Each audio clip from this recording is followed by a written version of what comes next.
preview time. So let's take a look at what's coming your way.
The Jeff Meacham Network's Multiverse of Media.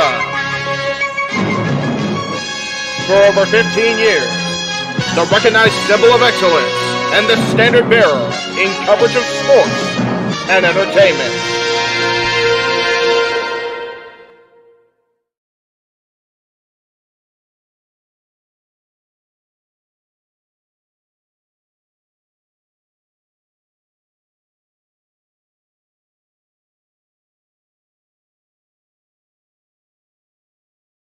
Welcome, ladies and gentlemen, to the Jeff Meacham Network Multiverse of Media and our coverage of Impact 1000. I'm going to ask the producer man in the room besides me to bring people on screen because my computer sucks. But thank you very much for watching today. I am the West Coast Professor. We're over 5 minutes. Jeff Mother Effing Meacham. I'm going to keep it clean anyway. I'm going to be nice.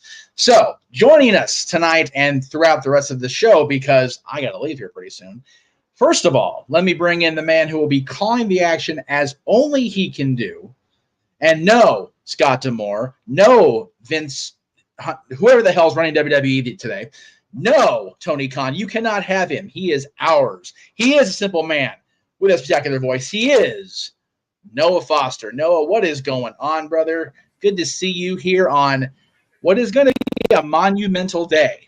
Impact Wrestling 1000. Being a much more dedicated fan of Impact than myself admitted, did you even think we would hit 1,000 days or 1,000 episodes of Impact Wrestling? After all the ping pong channel jumping and somehow trying to scrape their way out of the crevice that was the Immortal era, absolutely not. But it is an incredible milestone that we are all fortunate enough and humble enough to be a part of tonight after what Scott D'Amore and Gail Kim under Anthem have cultivated since 2020 personally and redefining the true alternative to the wrestling industry. The little engine that could and is still around, going stronger than ever. Impact Wrestling. I could not be happier to be here as the Knockouts are kicking things off on BTI, which of course is the center stage of women's wrestling, booked to the highest degree, as we always talk about. As Jody Fett clashes with Kylan King. And again, tonight, it's the only Knockouts presentation, which really leads me to believe that we're in for some major surprises and teases, considering we got generational 10 knockout tag team match with, I would say, corner people, to put it politely, next week. But there's still a lot to unfold tonight, and I'm looking very forward to being a part of the festivities.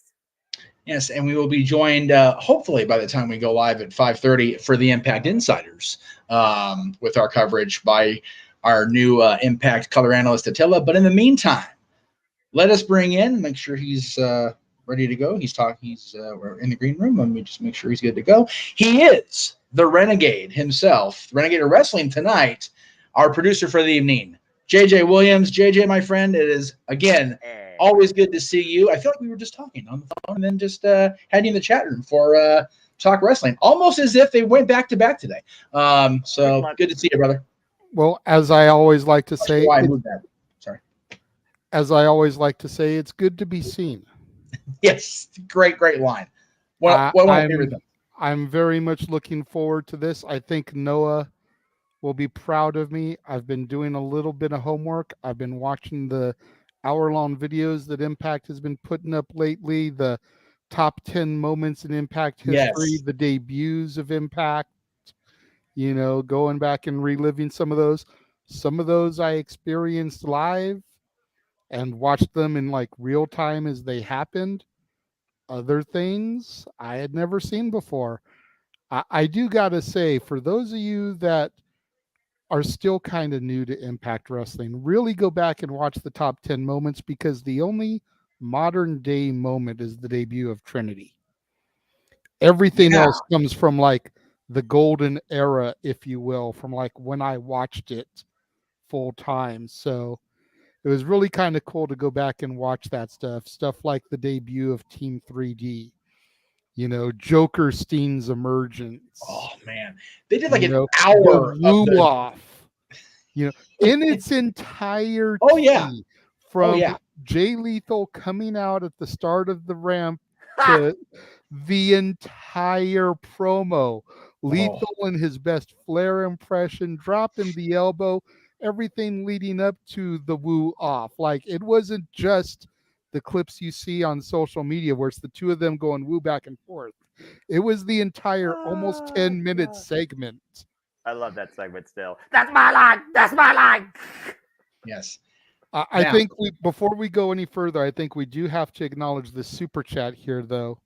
Yes. Even though it's grossly off topic and we're here to celebrate Impact Wrestling today. Yes, I do agree. Jade Cargill going to WWE, if the rumor is to believed, is huge for them, is huge for her, and it is all stuff that we will be discussing on Open Mic Night this Saturday. So we will definitely be going much, much deeper into that when we get there on Saturday. But yeah, it's big for Jade. It's big for WWE.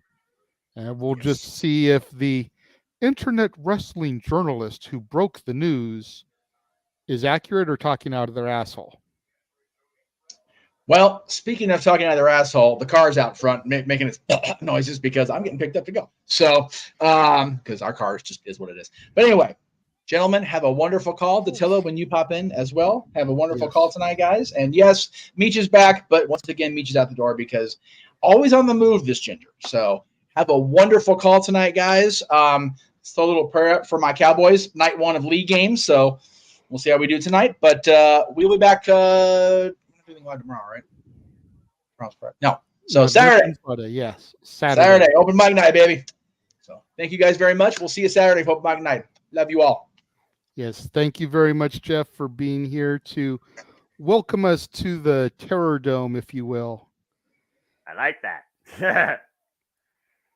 Oh, Noah, man. I'm going to just jump right into this. I heard Jeff kind of ask you because I was on headset. I was actually shilling to the social medias and throwing the link out there, letting people know we were on live for this monumental occasion. So forgive me for backtracking and repeating Jeff's question, but It's all good.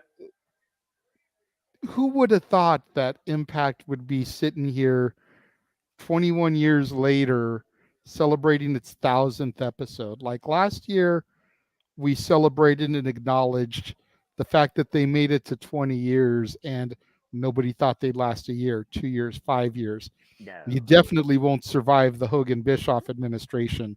The less talked about that, the better. But for them to now be at 1,000 episodes, like, that's just crazy to me. I remember watching the first episode of Impact because that's how big a fan I was back in the day, man. Like, I watched the weekly pay-per-views. That back when it was called NWA TNA, which was the only way it was originally shown before it became a broadcast show. So why they did put on their YouTube channel the first episode, June 4th, 2004, TNA Impact, it actually started back in 2002 in June, but it was pay-per-view exclusively. Yeah. Like, I remember that. We didn't watch it much in its first year, but I remember the big hook that sold me and my dad was their 1-year anniversary of the weekly pay-per-view was a penny. I remember you telling me that story. 1 penny. And so we were like, dude, how can we deny a 2-hour wrestling pay-per-view for a penny? You know? And then we bought the following weeks because we enjoyed what we saw for the regular $9.99. $10 for 2 shows for 4-hour pay-per-views. WWE gives you 3 hours for, like, at that point it was like $29.99 for the B and C shows and maybe $39.99 for the Big 4, Big 5. Yeah, I remember those days. Ugh.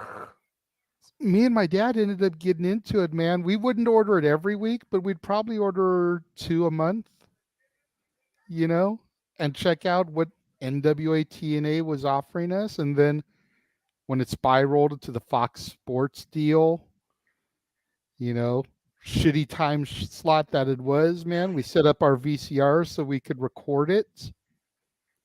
We'd watch it back the next day when my dad got home from work. And then it kind of grew into Impact today and, you know, got a better time slot, better channel, Spike TV. You know, I never thought I would see this day. And it's a true testament for everybody that has ever been affiliated with the company, in my opinion. You know, from Jeff and Jerry Jarrett taking the chance to start it, to Dixie Carter and Panda Energy coming through and bailing the Jarretts out when they were having financial struggles and picking up the bankroll, to whoever owns it now, and it's been so long. Last time I watched Impact full time, Dixie still owned it, and I know she's been gone for a while. I'm not sure who owns it these days, but with Scott D'Amore, you know, kind of at the helm of everything. Now the Gail Kim in charge of the Knockouts division. I may not watch it on a weekly basis, but there are a lot of men and women in the ring here on a regular basis that, whether they are the originals, like your Sabins, your Shelleys, your Kazarians, or the new breed, if you will, your Jordan Graces, your Deonna Purrazzos, yes, even your Joe fucking Hendrys, yes, are really going out there and they are putting their all into this every week. Your Josh Alexanders, your Steve Macklins, your Jody your Fred, Mooses, your Jody Fred and Kylan King, and Jody Fred just got the win on BTI, but ref out of position. Foot was on the rope. That's going to be interesting to see how that develops. But going back to what you're saying, you drop all these names again. Next week, as we know, Impact 1000 will be, stay tuned, folks. We'll be here back next week. They're going to broadcast everything that happened across 2 Thursday nights, which means next week we're going to see the Knockouts take center stage in generational tag team action. Although it does lead me to wonder if there's only going to be the only showcase of the Knockouts, or we'll get a tease or some appearances tonight. I mean, heck, at one point you had Goldie show up at Slammiversary backstage with Gia Miller. And you got Jay Chung right now, the wife of Josh Alexander, Walking Weapon, former Knockout, of course, that now works photography and also has done ring announcing. And we will get some Knockouts action tonight, a mixed tag team action, as your boy and his rebel, a.k.a. the original Knockout OG, Tracy Brooks, will be going up against Eddie Edwards and Alicia Edwards. But to also go at your point, yeah, the amount of hurdles and hoops and challenges that Impact Wrestling has faced in its longevity to survive and still bring us that identity of themselves as the alternative in professional wrestling is a testament to behold. And right now they're under, I believe, what's called Anthem Entertainment, which is why they now have a home on Access TV. However, for $1, kid you not, $1 a month, you watch Impact Wrestling commercial free 90-minute stream on YouTube, 8:30 p.m. Eastern Standard Time, and that's how we will get engaged in the festivities tonight. And Scott D'Amore, from coach, manager, competitor. I know he was not a great competitor. He was not one of the strongest competitors. He didn't even have the most matches as a competitor. Still competitor. Now president. What he and Gail Kim and some of these OGs that have come back into the company, like Chris Sabin, who we'll talk about later, Hell Sabin, like Alex Shelley, like Bully Ray. We got friggin' Team 3D tonight. What they have done since then and now to bring us, there you go, brother, to this point of a true milestone of 4 digits to celebrate. It's absolutely spectacular. I couldn't be happier. Agree. And I've got to wonder if Team 3D is going to fight AMW for their match next week. You know, going back and reliving the moments, Team 3D made their debut when AMW was in the ring. That's right. Chris Harris and so James what Storm. A callback would it be for the 1000th episode for them to return to fight James Storm and Chris Harris one more time? Like, I just think that would be some great poetic justice. Well, I was going back through the tag team history, and as much as I want to see it, I kind of personally wish it was Beer Money, you know, Bobby Roode and James Storm, because, again, worldly recognized tag team, leading tag team of the industry for generations. What, 23-time tag team champions if you add up all their accolades? And even then, I might be one off. But the funny thing is, you talk about America's Most Wanted, it was Beer Money. They first faced off and got the championships, I believe, from it, also lost them to. And of course, later on, we saw what conspired between Beer Money and the Motor City Machine Guns. But you think about the tag teams of Impact Wrestling, of TNA. You think about the British Invasion. You think about LAX. You think about getting a little bit current now. You think about the North, Josh Alexander and Ethan Page, who are at the time the longest reigning tag team champions. They held the tag team titles for a year in a single run. It truly is something to behold what the Dudleys really started off leading, particularly in TNA, and still be very strong in Impact Wrestling. Agreed. And man, when I think about TNA tag teams, the first team that always comes to my mind is AMW. As it should. They're one of the OGs. Exactly. They're the OGs. They're the pioneers. They were, along with AJ Styles, like they were the pillars. You talk about the pillars of AEW. I would dare say that AMW and AJ Styles were the pillars of TNA. Yeah.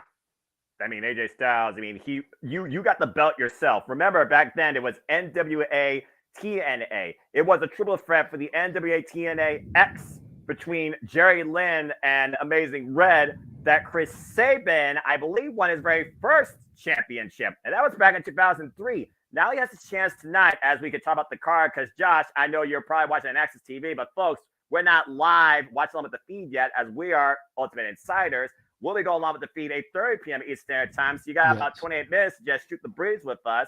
And again, if you want to dig into the conversation about your favorite moment from Impact Wrestling or TNA history, Super Chat's as simple as that. But going back to Chris Sabin as we know, JJ, Chris Sabin has a chance to become a record time 10-time X Division champion. Now, truth be told, he has the number of the most amounts won for that title, surpassing the likes of, gotta say his name, Austin Aries, Frank Kazarian, who I believe has held it, 5 or 6 times. Someone could fact check me on Something that. like that.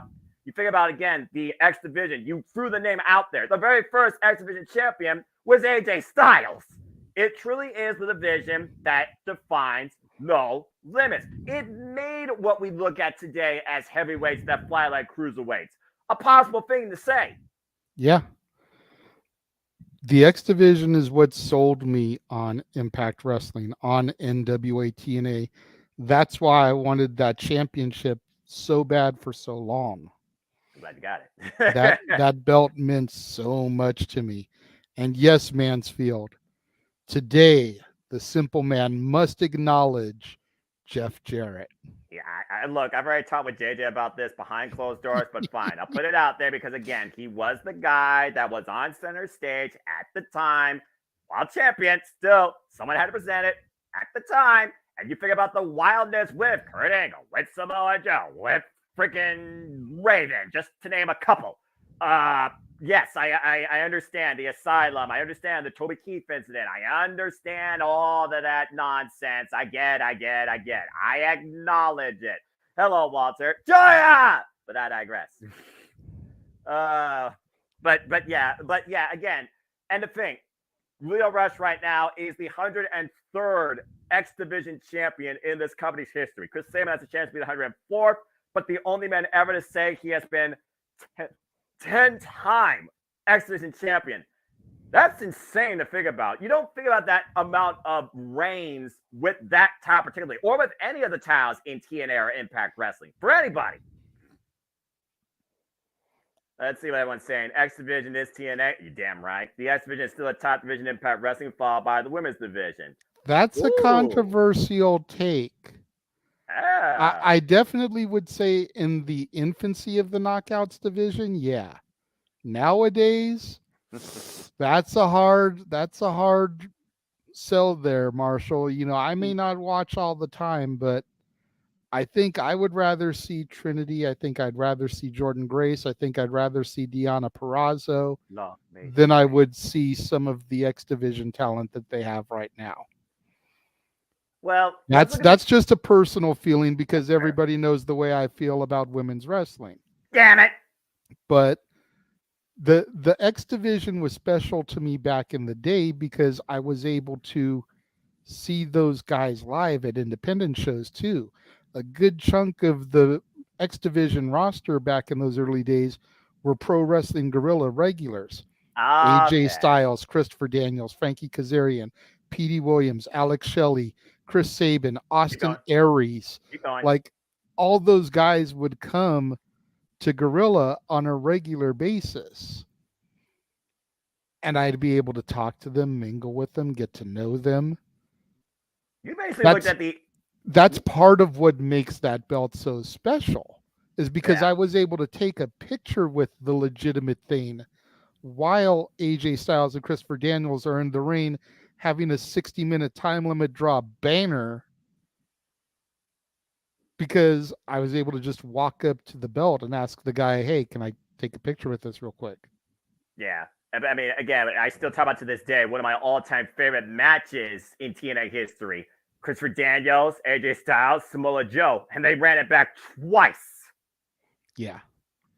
It would be cool to see some of the Impact guys from WWE or AEW appear, either in person or via video. WWE, we all know, is going to be the long shot. Yeah. They did allow AJ Styles to submit a video last year for their 20th anniversary. Okay, Marshall. So it's possible we'll see something today. AEW, I think, is a little bit more realistic, but we also don't know what TK's relationship is right now with TNA. Right. You got to figure with Don Callis under AEW contract, it might be easier rather than harder to work something out. You think about Kenny Omega, the belt collector, having been Impact champion. You think about Christian Cage. I was about to say, Christian Cage was the last one. So there's definitely a little bit of possibility there. Yeah. So It would be cool. I And agree. no one's giving you a hard time for your opinion, Marshall. I was just giving my counter to your opinion. And that's what it's all Friendly about debate. here. Yeah, and that's what it's all about in the multiverse of media. It's not biased. It's not one-sided. It's not insert you're a freaking Mark comment here. If you know, you know. Yeah. It is And simply, Mr. Impact Craig, I don't even think the faithful thought they would get there. Especially after the Hogan Bischoff administration.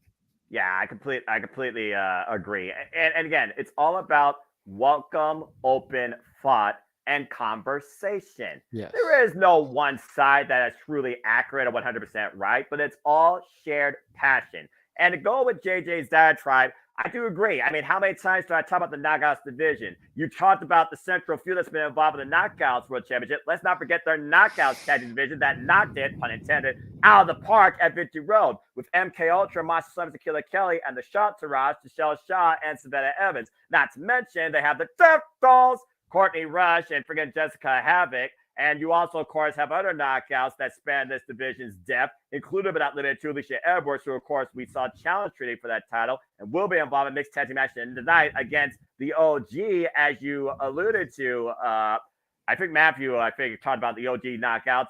It doesn't get more OG than the knockout that forced what she called at the freaking time Knockout Law, involving the first ever Queen of the Cage and first ever makeover battle royale won by Gail Kim. Tracy Brooks, Frank Kazarian's wife. Although I really, really hope to see in these next 2 weeks my personal favorite knockout and one of my favorite debuts ever. You remember Victoria, Black Widow, yeah. Hera. That was definitely on the debuts countdown for Impact. Coming out there and crashing the celebration and going straight up into Angela Love's face and challenging her for that Knockouts World Championship. Oh, it's one of my favorite moments.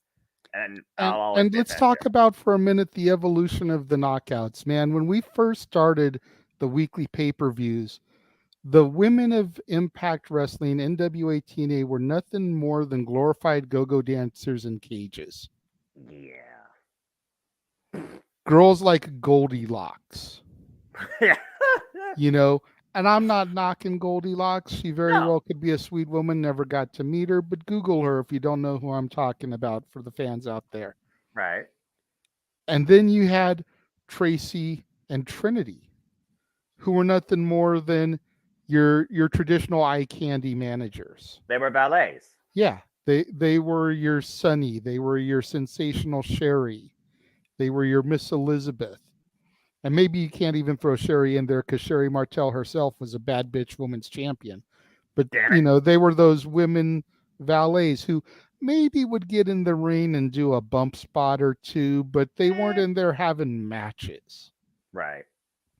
And then you had, and I hate to say it this way, but you had basically the mass exodus of all the ex-WWE women talent.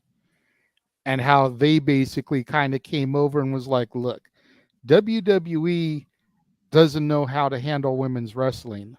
Still don't. So we're going to do it over here.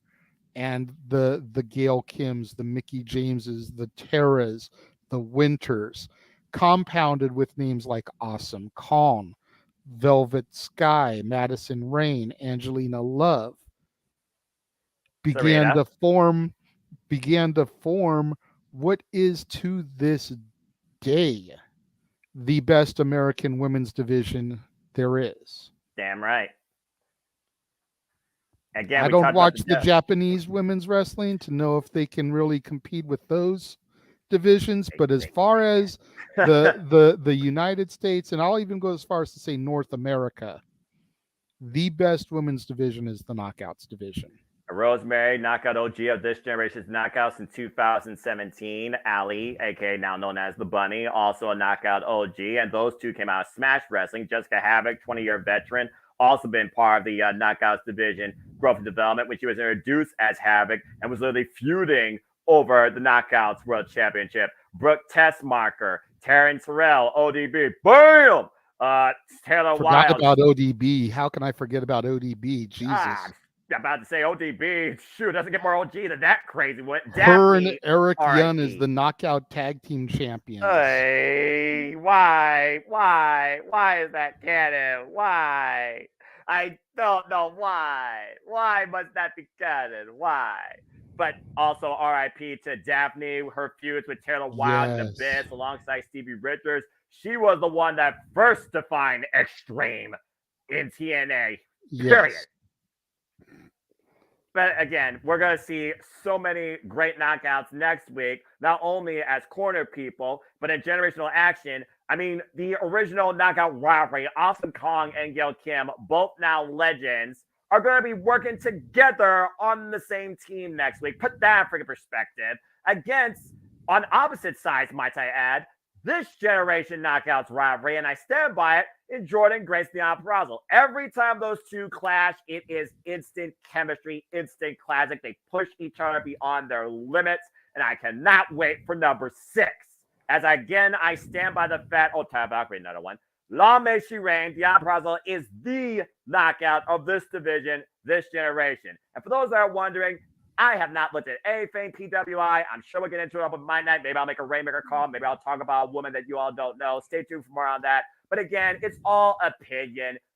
Rate the industry yourself, but know that your opinion is not the only opinion that matters. Exactly. And that's really why I think people need to keep in context when it comes to scrolling, reading, believing, reporting, rumoring. Simple as that. But anyway, again, everyone's opinion matters. Exactly. That's you all know, it should be. Yeah, the match I'm most looking forward to that they've announced for tonight, please talk, is this right here. Oh God! All right, let me go ahead. And talk to you mainly because I don't know who all is going to be involved in it. That's always been part of the intrigue about it, JJ. This match that started back in 2007 at Turning Point, there have only been 7 Feast or Fire matches in this company's history, and the last one, believe it or not, happened in 2018. In this match, there are 4 briefcases: a World Championship opportunity, an X-Division Championship opportunity, a Tag Championship opportunity, and a pink slip. Bingo. And last time this match occurred, Moose got the World Title opportunity, and EC3 got fired. Yeah, I remember seeing, I want to say it was the first Feast or Fired match. So all the way back at Turning Point. Yeah, I want to say it was the first one I saw. But so it's going to be cool to see another one, because I think that might have been the only one I saw was the first one. I remember. And then again, just who all is going to be in this match. I saw a tweet when I was scrolling through the Impact Twitter, or excuse me, X page, because I was trying to get the graphics for today. And based off of a retweet I saw of this graphic, it looks like Steve Macklin might be involved in this match. Yeah. Again, speculation based off of a retweet I saw would lead me to believe he's going to be involved in this match. But man, what if somebody that we don't even know is going to be here gets involved and ends up with a world title shot, bro? Curry man. Don't do that to me. I love the Fallen Angel Christopher Daniels, but Curry Man is a no, bro. I'd rather see Shark Boy. Oh, shell yeah. Well, what about Suicide? Wait, which Suicide are we talking about? Right. I can't. But yeah. But that's the thing. It's truly feast or fire. You win with a big promise, or you lose everything. We've seen people fired in kayfabe and in reality. EC3, Velvet Sky, because Robbie E didn't grab the beat case. Velvet Sky did when Velvet Sky used to be Robbie E's valet. For those that don't know, Robbie E is the current Robert Stone in JJ's NXT. Now you know. And of course, Grado, he was once fired, but of course he came back. That was a whole different stint. Eli Drake, Eli Drake at the time. Yeah, if you know, you know, LA Knight. He also, of course, had a chance. I believe he won a tag team title opportunity in one of the Feast or Fires. Just to give you a little bit of a background in truly anybody can be involved in these matches, and truly anything can happen. Yes. Josh, please stop putting what is happening on the show. We have already told you our coverage will not begin until 5:30, 8:30 Eastern because we are watching it on the YouTube, As the Ultimate commercial-free stream. Damn right. We're going to be going nonstop, so get ready So for that. please folks. stop, Mansfield. That's a bad Mansfield. I get that you've been warned. He will time you out. What about That would be awesome. Stone Cold Shark Boy was epic. I agree. Oh, I got it. Johnny Swinger. Johnny Swinger gets involved in this match and tries to get a chance. Because let's be honest here, JJ. Somebody's getting fired. And you look at this entire Impact roster nowadays, there's names on one hand that I feel like, okay, so are you actually expendable enough where if you get a pink slip, it doesn't hurt the company? Because again, the risk you take in this, you can get fired, bro. I know. Okay. World and X Division champion, I'm gonna throw out right now. Okay, because I kind of want to see who's in the match. But based off of what I have seen, as little as I have seen, Johnny Sweener, I think, makes perfect sense to get the pink slip. I love Johnny Sweener. I've thought he was cool going back to original ECW. Simon Diamond and Johnny Sweener. He's a TNA original. Him and Simon Diamond did the shtick in the early days of Impact back then. So seeing that he's back, but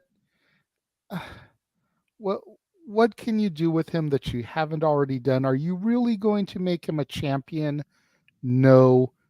Just make like Elsa, let it go.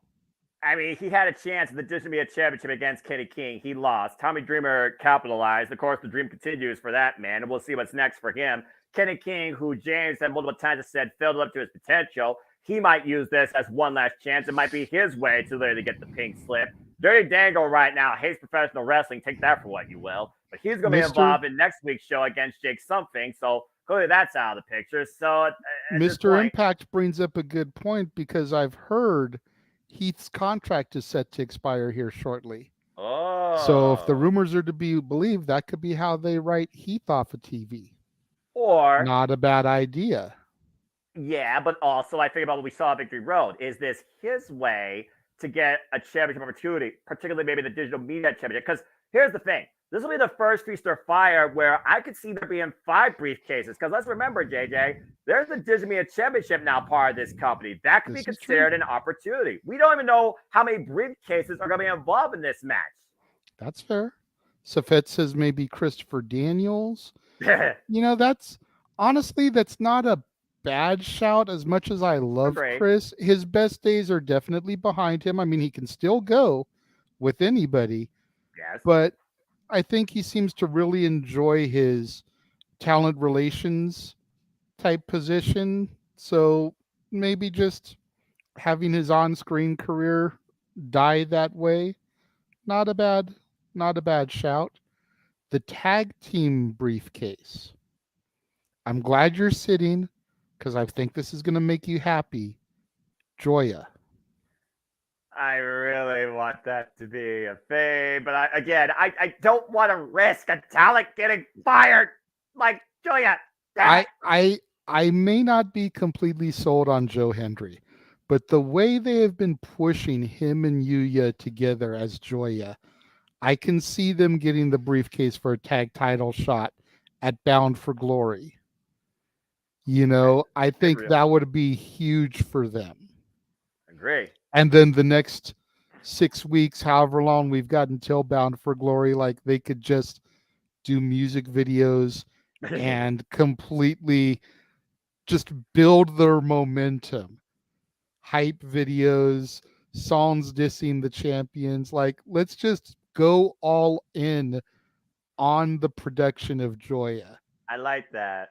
Good Hands, though, is another fair shout because, again, is there collusion with the current tag champs, Jason Hotch and John Schuyler? They could also be another ones that are involved here. And, again, one of them could get fired. So, yeah, you're right. They're heavily involved in the tag team division. So I can see that. Again, we do not know we know nothing. Duly squat. But I don't know if Heath would go back to WWE. Jinder Mahal. AEW, I don't think needs him. No, they don't. AEW has way more talent than they can consistently book. Mhm. And if what Josh posted earlier is to be believed, now that the merger has gone through, there's supposed to be some severe cuts tomorrow. I don't think they're going to cut potentially superstars and office people just to bring back guy like Heath Slater. I'm just saying, I'm not trying to knock Heath, but is he going to be enough of an asset to the company to re-sign him? That's the business part of it. I get that, JJ. I was about to say, you hit the nail on the head there. Of all the things we've been talking about with TNA and Impact Wrestling, we didn't even bring up this name. And hell, he's a former TNA World Champion, RVD. True, RVD is still a free agent. He's not locked down to anybody. He's had a couple of appearances for AEW with the whole Jack Perry angle. FTW thing, yeah. But I think he's trying to stay in WWE's good graces so that he can possibly make an appearance in the Rumble and have a spot at WrestleMania 40, since that's Philly. That's ECW territory. You want to have as many ECW originals involved as possible. So as you should. All right. Well, but RVD is definitely someone that would be cool to see make an appearance. Jeff Hardy, Willow. I like that idea. I don't think it's going to be Jeff Jarrett. Jeff Jarrett right now is dealing with his live event coordination type role in AEW. Again, I give credit's due. From a booking standpoint, give the man credit's due. He's done his work. Not just for AEW, but honestly, TNA getting it off the ground too. I will give Jeff Jarrett his work. I still don't care about the witch, but that's a whole different conversation. You know what? That's fair. That's fair, and I will accept that. Thank you. But because most of my beef has always been about you running down Jeff. Karen is Karen. She's Karen for a reason. Yeah. But Jeff Jarrett, I think, is severely underrated. Fair. And it would be cool, considering he's the one who started the company with his father. His father, who passed away earlier this year. Oh, it would be cool to see him show up for the 1,000th episode, even if it's just in a video package, and give some credit. You know, having he still uses My World as his theme, which originated in Impact. I still can't believe he uses that theme. Hey, Swerve, good to see you. Kurt Angle again. While they also debuts. Remember, Kurt Angle, he debuted confronting Samoa Joe, who was NWA TNA Heavyweight Champion at the time. And those two went to war. He was Jarrett was the champion. He had stolen Jarrett's title. That's right. I'm sorry. Because remember, he laid the title down kind of like across the line for Kurt. And when that line, all right. And when they started throwing punches, Jarrett ran down, slid into the ring, stole his belt back, and made out the other side of the ramp with it. Yeah, remember when Mick Foley debuted and he was going to be the special enforcer? Oh my gosh, with Kurt Angle's match. And again, you think about all the moments in OG days of TNA. I think about Matt Morgan and Crimson, who was unstoppable and undefeated, it seemed, for the longest damn time. He was a force to be reckoned with. Of course, Gunner, Bram, Tom Latimer. It's amazing what names have ran through this company, whether they rolled with it or grown from it. Mm-hmm. Dude, give me Crimson back in the early days of him, like when he was really that undefeated beast versus Wardlow. Oh, that'd be awesome. Give me that match, please. To be fair, I think he was introduced like as Amazing Red's little brother, so Swear's not that far off.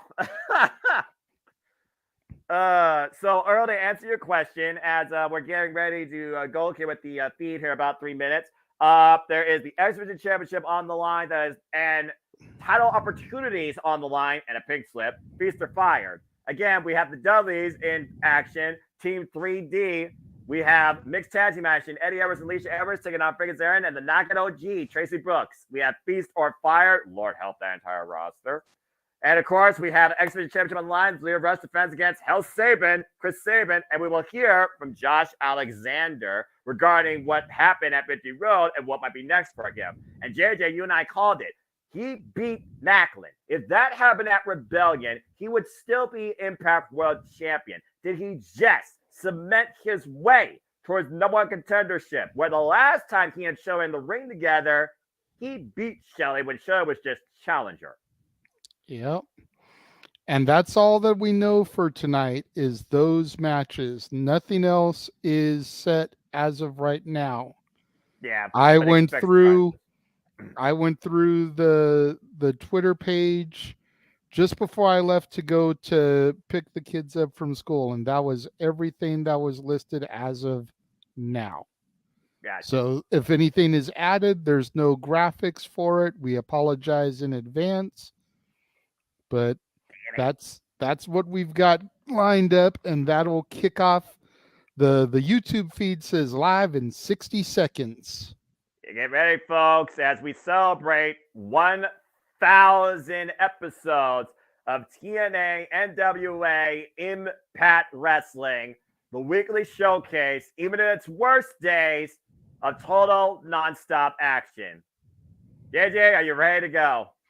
I'm as ready as we're going to be, man. I hope that Datilla gets here sooner rather than later. I know she's looking forward to this also. Aren't we all? But like we said at the top of the broadcast, man, I never expected them to get to 1,000 episodes. So I raced my frosty Dr. Pepper in salute to them because this is going to be big. Amen to that. As I got my cold red Mountain Dews for tonight, going with the red, of course, for our Impact Wrestling. And one of my favorite, not my favorite weekly themes in wrestling, because they own the night. They own Thursday nights. And I cannot wait to see how we kick off tonight's festivities. Who's getting fired? You notice my background here. I chose the 6-sided reign for a reason, because I wanted to go back to its inception. Yes. I wanted to go back to when Impact started. Next week, we'll jump ahead. We'll be more modern. We'll be back with the 4-sided reign. But I felt like for the 1,000th episode, night 1, we had to go back to kind of what made TNA special. Yes. And that was that 6-sided reign. And I know a lot of the talents complained about it, being able to work on a 6-sided reign. But there was just something captivating about it because you really only saw those reigns in Mexico, in CMLL and AAA. Correct. So seeing it in the States was like, wow, this is different. Oh man, they're already starting with this video package. I'm seeing the young boys hold my X Division title. Marty Brown. Marty Brown. There's a name we haven't heard in a long damn time. Samoa Joe, Tracy Brooks, America's Most Wanted, Abyss, Bobby. He was the X Factor. Damn it! I'm still pissed off to this day. He's no longer in TNA. It hurts me. Anyway, sorry. But by leaving TNA, he was able to become glorious. Okay, fair enough. He was glorious for a short stint, but even then, what's up? Look at these. Okay, I paused it during the Steiner Math promo because I'm ahead of you. Let me know when you see it. God, that promo. There it is. Kurt Angle's debut and the headbutt. We literally talked about headbutting Samoa Joe. Kurt Angle, of course, who formed the main event Mafia that ran Russia over TNA for the better part of a year and a half. Oh, Booker T going down. He's going to boo off. Abyss, Jesus. Oh my God, man, what a power bomb. Yes, the power bomb to Dixie Carter through the table and the face. He was gone. He was in that zone, JJ. Oh! Oh, Don West, I missed your voice. I'm so glad to know those two men are going into the freaking Hall of Fame, as they should. Damn it. Hello, Tara. Right. MVP. And the Wolves. Yep. Eddie Edwards and Davey Richards. Let me talk to you. Yeah. Dummy. Yeah. The virtuosa. Long may she reign. The Iron Man of Impact Wrestling, Josh Alexander. The I new gotta glow. say, going back and watching this intro, the biggest transformation in Impact history has to go to Eric Young. I agree. Like, you look at him, the puny little kid in Team Canada, don't fire Eric, flinching every time the pyros go off. And then you look at him now, cut, bald, bearded, former world champion. It's like, who would have thought that this kid would become the world champion? Check out this intro. This is new. Oh, I'm sure it's special for this. Yeah, look at that, man. Okay, well, that's freaking awesome. And look who's in the ring. Scott D'Amore. The president. Well, everybody. If you think about the very first episode of Impact, Scott D'Amore and Team Canada were in the original first segment. So for him to be in the ring to start this is a great callback. Absolutely. TNA chance. Yeah. Number 1. Very first thing you see.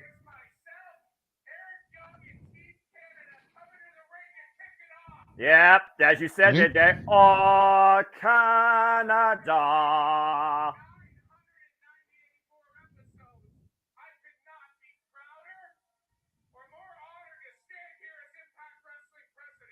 How far has that man come to raise this company? Long ways, man. Celebration of the past, present, and future this week and next week.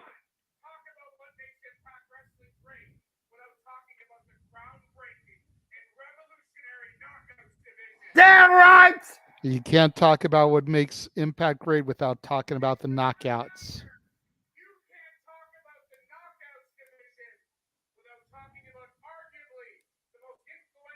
Most influential knockout in history. In and out of the ring. Yeah, I wonder who that could be.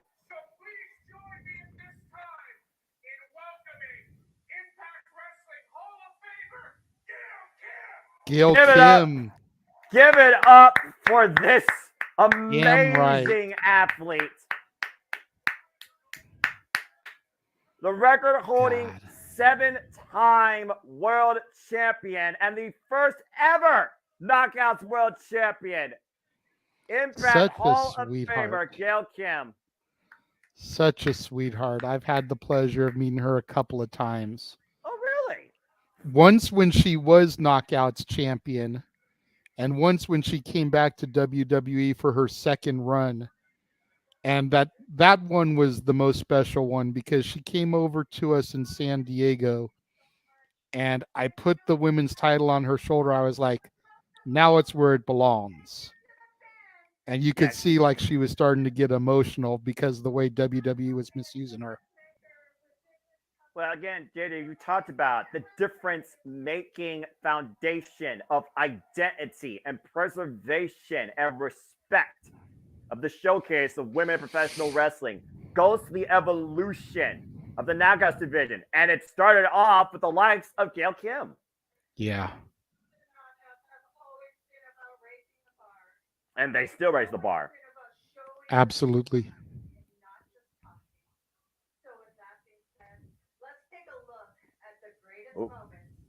Ooh.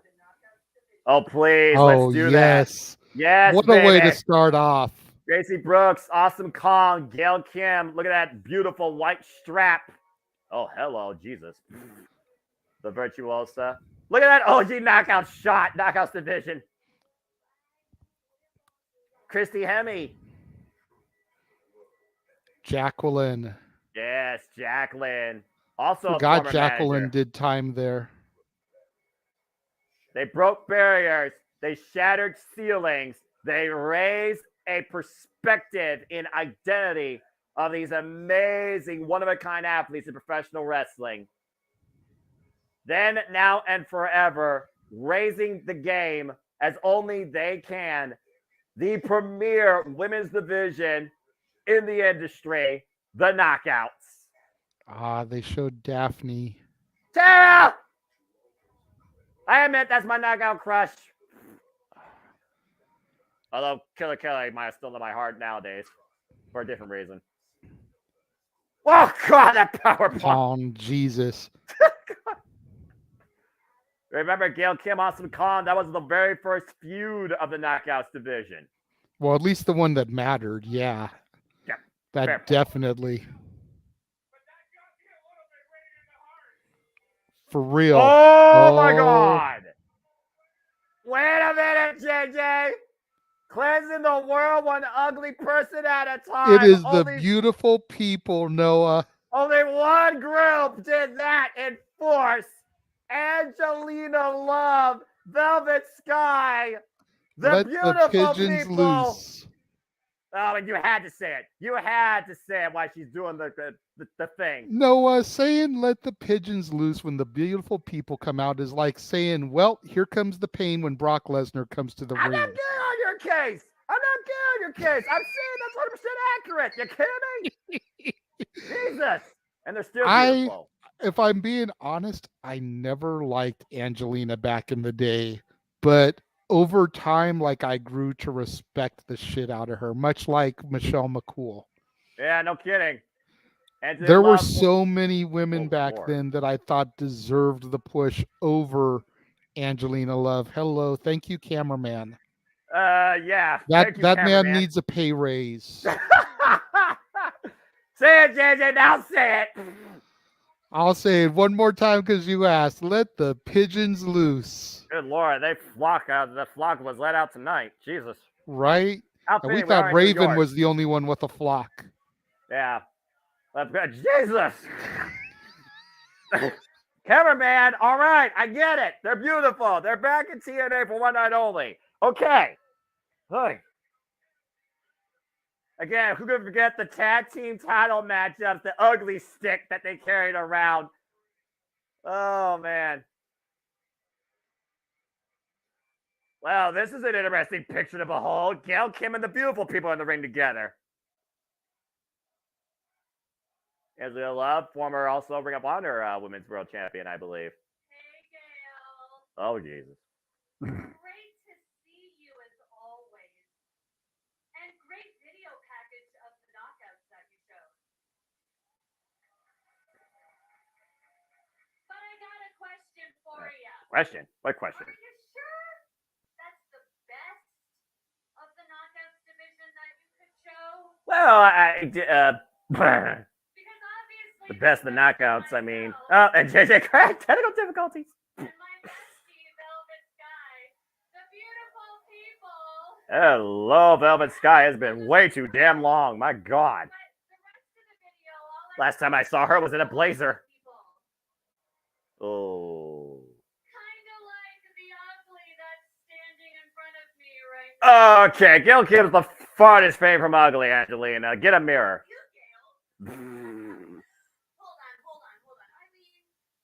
All right. The clips of the beautiful people. What about your third? All the other clips look like security cam footage from Walmart. Damn. Very good from Walmart. Or the before All right. and after pictures at a dermatologist's office Jeez. with just the before. Oh. Well, it's really nice to see you both too. Welcome back. Yeah, welcome back. Perfect timing. Hey, if you're probably too, welcome back. Hey, can I get the beautiful people versus MK Ultra? Just saying.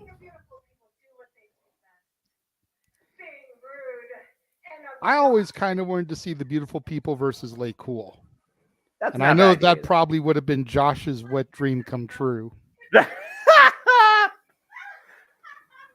Or modern day, the beautiful people versus Toxic Attraction. Oh, God, JJ, that's too much beauty for one ring. I could do more than just talk if you like. Whoa, Gail, you're not dressed to compete. Come down. Wait a second. What the hell? Well, I mean, you go from the beautiful people of the past to the queers of the diva of the present. Here comes the Shell Show and the Shell Tourage. Meh.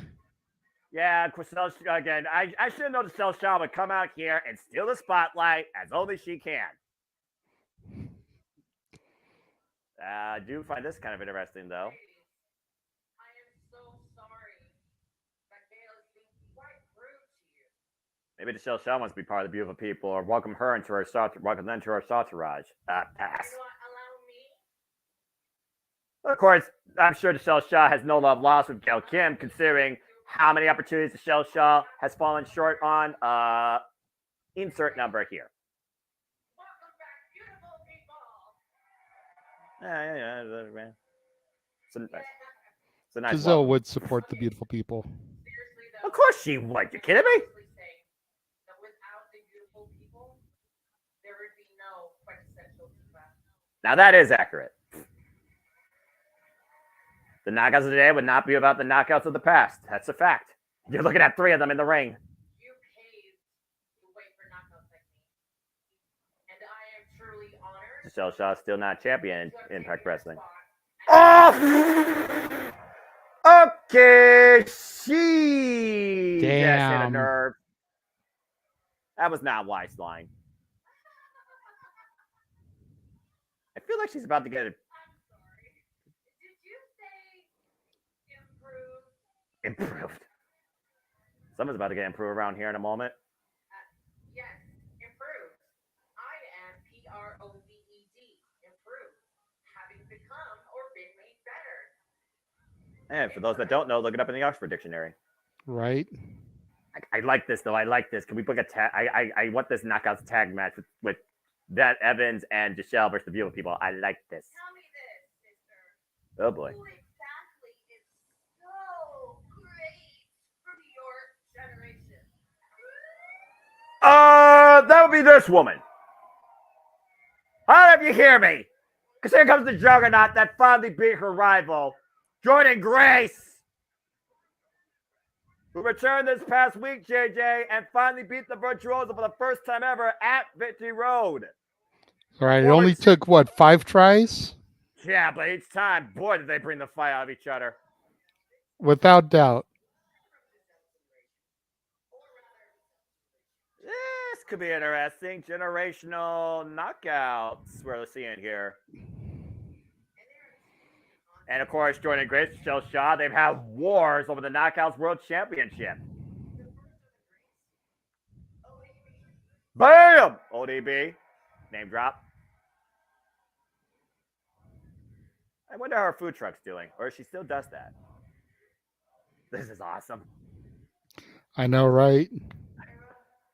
Oh, God, Tara, yes! Brilliant. Yes. Yes! Hey, Tracy Brooks. Of course.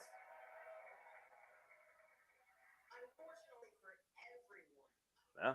Everyone. the other constant The other constant. is the annoying, vapid bitches. Oh! Vapid? That's a word I haven't heard in a while. Oh, let's get some class in this scene, shall we? The knockout of this generation, main event D, the virtuosa Diana Perazzo. Stunning as ever. If you're going to talk knockouts, you damn sure have this woman in the conversation. The only one second to Gail Kim in her illustrious run as Knockouts World Champion. That is the definition of status quo, folks. Noah, can we take a moment to breathe this in for a second? Jordan Grace, Giselle Shaw, and Deonna Purrazzo are sharing a ring with Gail Kim and the beautiful people. Okay, I need a knockouts 6-tag. And I'm please. sure the segment isn't even over yet. No. Like, take a moment and breathe this in. Did you ever think you would see something like this? No. And this is why I love Impact Wrestling and other leaders of women's professional wrestling. As we live in the age of the virtuosa. Josh, you've got some homework to do. Young boy. At the very least, go back and watch the 4 other matches, the 5-match series between those 2 women. Damn right. Banger after banger. And if my memory serves me correctly, Ooh. it started when I beat you for the knockout. Oh, baby. Slammiversary 2020. Let's run it back. Oh, wait a second. Well, if you're gonna Feel talk the about glow, Noah. Feel well, I the guess then, if you're glow. going to talk about the knockouts, you might as well have the centerpiece of the division. That is their champion. You called it. Bring the rave. Trinity has arrived in the building. And in fact, Trinity, a WWE superstar former, came to Impact Wrestling. And look at what she's part of here on Impact 1000 as the champion. Yeah, right? Unfreaking believable. I gotta say, seeing the promo between her, Deanna, and Jordan on the greatest moments and the debuts videos, I was like, damn. Deanna went there with the "you can't walk away" line. I was like, ooh, that was dirty, girl. Hey, she wasn't. Hey, she put her on the spot. And for I don't blame Trinity her. to prove it to herself, she owned up to it. So mad props to both. This is awesome. Look at the summit, the amount of generational female talent we got in this ring. This is freaking awesome. What do you think about this point, Noah? I feel I have a history like Drew. Got fired, made a name for herself in Empire, eventually come back to WWE better than ever. It's a stretch because Drew McIntyre was never the cornerstone of Impact Wrestling. Deonna Purrazzo is literally the gem of the Knockouts division, 3 years running. Granted, but I think to Matthew's point is with Drew coming to Impact, he became world champion for the first time there. That's true. And proved that he could carry the company on his back as champion. Okay, I'll look. Like I said, WWE still undermines women's wrestling, in my opinion. But I'll hold Matthew to that. There's some truth to potential to that. If they do bad by the women's division, they'll buy more into it.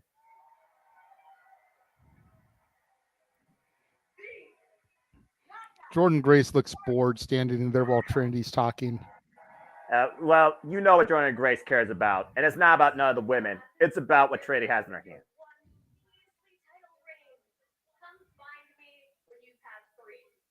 Damn!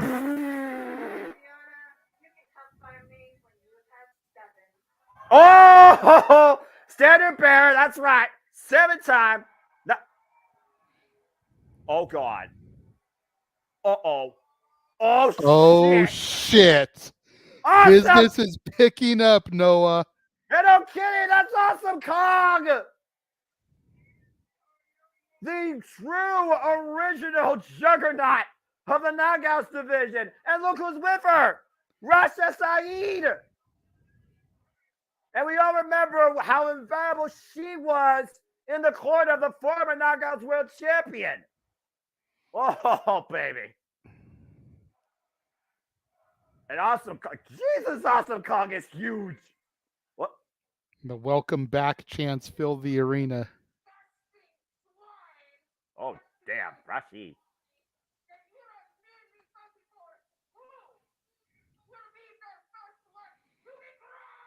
Yes. See, Rasha, he came up with the term crush before Lana did with Rusev. Just saying. Oh, baby. Tara, come out here. Tara, I need Tara on my screen. Right? Someone come out here. I need to see someone confront Awesome Kong. Do it. Dare you. Do it. And Velvet Sky. What?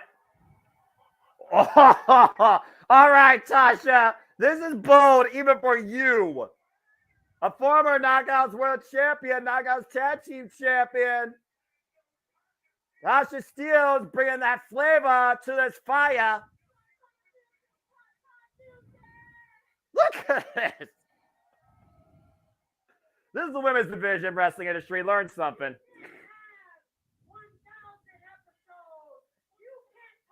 I agree, Marshall, but this is awesome.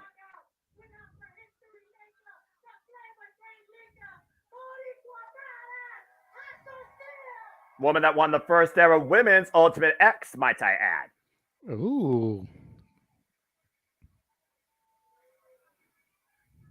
And beat Mickey James for the Knockouts World Championship because of that opportunity.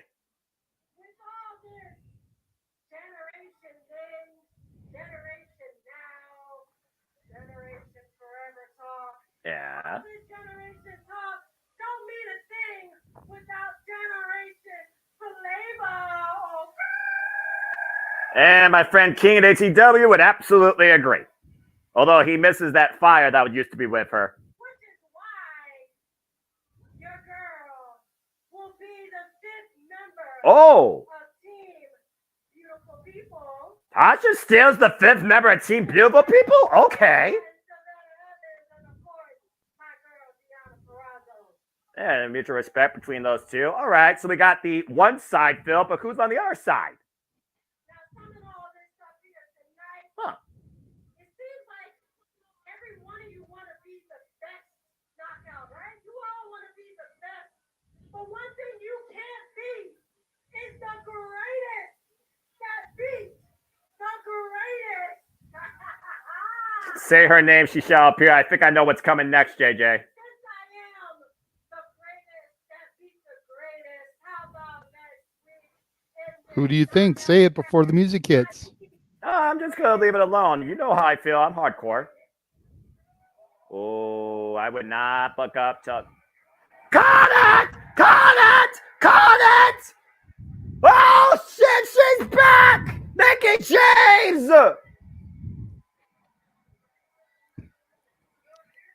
The hits just keep on coming, JJ, and we're not talking about Billboard Top 100.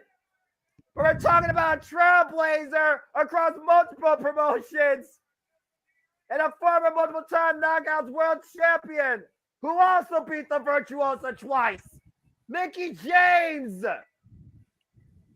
Hardcore Country is back in the Impact Zone. And I don't think Deanna Purrazzo looks happy. Oh no. Remember, Noah, she Oh. had to surrender her title earlier this year when she suffered that injury going into WrestleMania weekend. And she said, Grace Purrazzo, it's your time now. Well, I guess time's up. Welcome back, Mickey James. Hell yeah. No. No. Look at me, Tasha, or try to convince somebody that I am the greatest because straight out of the horse's mouth. What'd you say? Ooh, that's true. I am the greatest. That's right. Thanks, Shucks. Yeah, nice job, Tasha, endorsing Mickey James. Straight out of the horse's mouth, quite literally. Welcome back, Mickey. So all I can really say is hardcore country is back. Hell yeah! And if you hadn't noticed, this is your public service announcement, okay? A public service announcement. That I am officially the 5th member I caught it! I caught it! of Champ Trinity. Team Trinity. Jordan Grace and the awesomest. Look at this summit of 10 women we're going to see wrestle next week, JJ. Jordan Grace, Gail Kim, Awesome Khan, Trinity, and Mickey James versus freaking beautiful people, Angela Love, Velvet Sky, Quintessential Diva Michelle Shaw, Deanna Purrazzo, and Tasha Steelz in 10 knockouts action. This is awesome. What a way to start off the 1000th episode of Impact.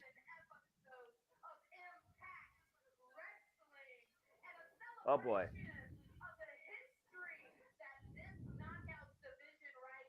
This is history.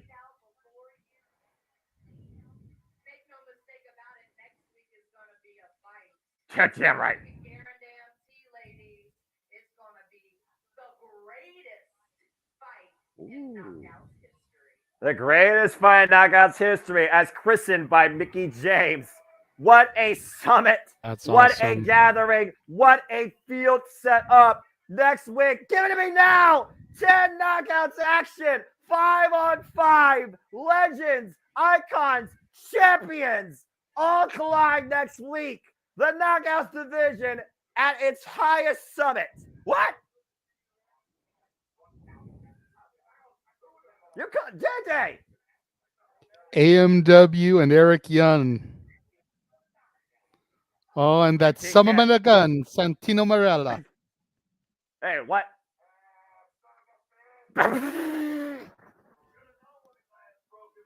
Shark Boy. Freaking broke the glass. Broke the glass and he walked in. Oh, shell yeah. Oh, God. Wait, what?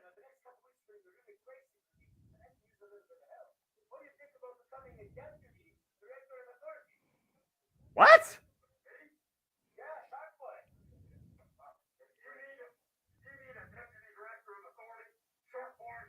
Shark Boy. Shark Boy, Deputy Director of Authority. Shell, yeah. What the hell's happening?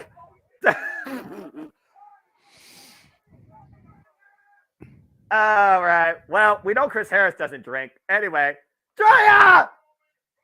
For the first time in 5 years. Oh, no. Uh-oh. Well, we see the field down on the outside of the ring. That can only mean one thing. First off, Joya. Can I get a Joya? Ladies and gentlemen, welcome to Impact Wrestling 1000, by the way. Apologies for not introducing ourselves. I am the man of the Simple Brand, the voice of JMN, and my name is Noah Foster. With me tonight is the Renegade of Wrestling, JJ Williams. And right now we got Joya freaking bleeding a choreograph here at Impact 1000 as it's time for Feast or Fired, where there is a World, an X, and a tag title opportunity at hand, and a pink slip, and a triangle. And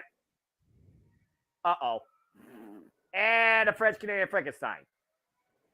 Because you cannot kill what won't die. For JJ, he's still alive. What the hell can put this man down? Silver Bullet. Oh, my gosh. And PCO apparently the final entrant in this Feast or Fire field. I want you to take a look at the participants around ringside, JJ. We got Brian Myers. We got Johnny Swinger. We got, good grief, Sheldon Jean, Kushida, Crazy Steve, Moose. Oh, boy. The future You're not of your alone, career, Mansfield. I don't get it either. the future of your career and the future of a championship opportunity hangs in the balance, and PCO already. What the hell? And PCO just threw himself through the ropes because why the hell not?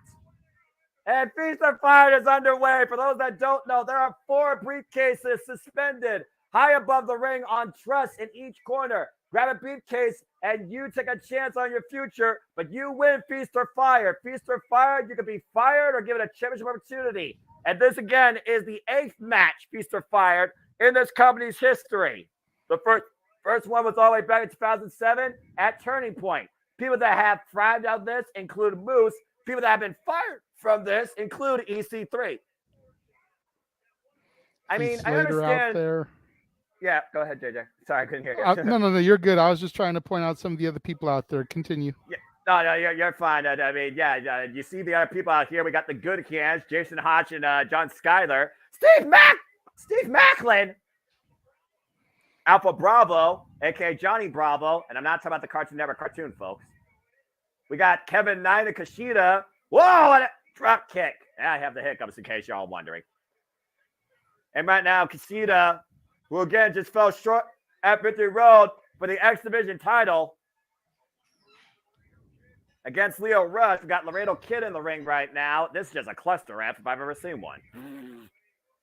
And speaking of things that we enjoy, can I get a no? It's Chris about jumping up with me as we welcome in Mighty Dattila. Dattila, welcome to Impact 1000 Virtual Event, and Feast or Fire is underway.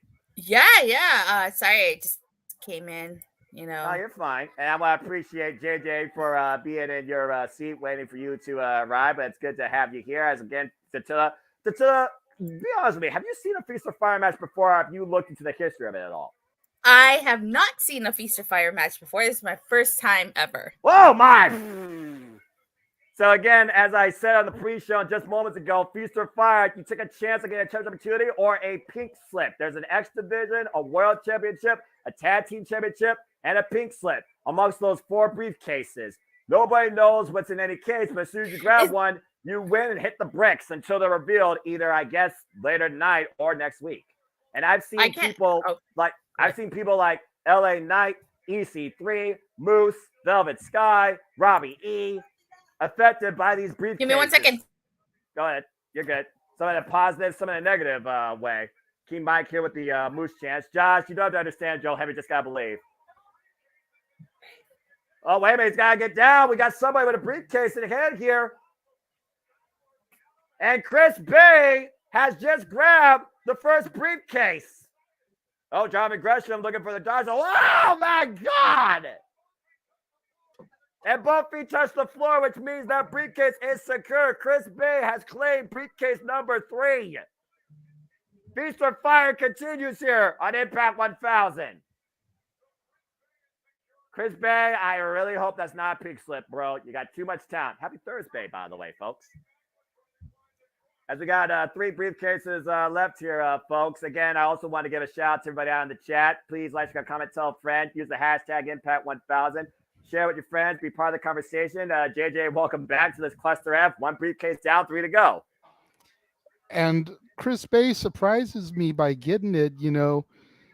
Definitely more thought of as a tag team wrestler. It'll be interesting to see if he ends up with the tag title shot or if he gets an X Division or world title shot. And to your point, JJ, Chris Bay is a former X Division champion. Did not know that. The more you know. Bhander Guncher has yet to win a championship, had a chance at the Digital Media Championship in a ladder match against Brian Myers, but Brian Myers taped him to the ladder so he couldn't climb up it. Laredo Kid has had multiple chances at the X Division title. And right now, both these men going head to Bhander Guncher. I don't like this look. Okay, I'm back. Oh, you're fine. And meanwhile, guys, I think we're about to get Pyramid about to collapse. Look at this mass of humanity. And there's Keith and Sammy. Oh, look. Oh, no. Oh, boy. Oh, wow. That tower gym spot is... Oh, gosh! Let the bodies hit the floor. I know it's not ECW, but 5 bodies just crashed on the freaking ring. Jesus. Yeah, I'm going to have to go back and rewatch this match from the beginning. And Sami Callihan, former Impact World Champion, squared off against Heath Slater, former Impact Tag Team Champion. Crazy Steve, who has yet to win a championship in Impact Wrestling. Double drop kick, but did win over Black Charus at 50 Road. There's Johnny Swinger. So help me, Johnny Swinger gets another championship. Johnny Swinger's in this? Yes, he is. I'm gonna lose my crap if he wins again. And Johnny Bravo, or Alpha Bravo, excuse me, preventing Johnny Swinger from climbing. Why is Johnny Swinger in this? You know what? I heard his contract was due to expire. So if anyone's might get the fire briefcase, I could definitely see it being Johnny Swinger. Okay. Also heard something about Heath Slater's contract also expiring. And what about Crazy Steve? Because Crazy Steve just grabbed number 1. All he's got to do is just land both feet on the floor. And Crazy Steve has claimed the second briefcase. Johnny Bravo, though, in hot pursuit. Oof. And Crazy Steve trapped in the ring with Brian Myers and Moose. Wait a minute. What does this mean? What does this mean? Like, it means that unless he leaves the ring and both feet hit the floor, that briefcase is still up for grabs, but that crazy clown has a fork. Did he just stab Brian Myers with the fork? Oh, God, yes, he did, in the ribs. Oh, jeez. Hey, Moose, is that briefcase worth losing your ribs? This guy is legit psycho, and he's legally blocked. Wow, Moose is literally letting Crazy Steve just walk away. That's very noble.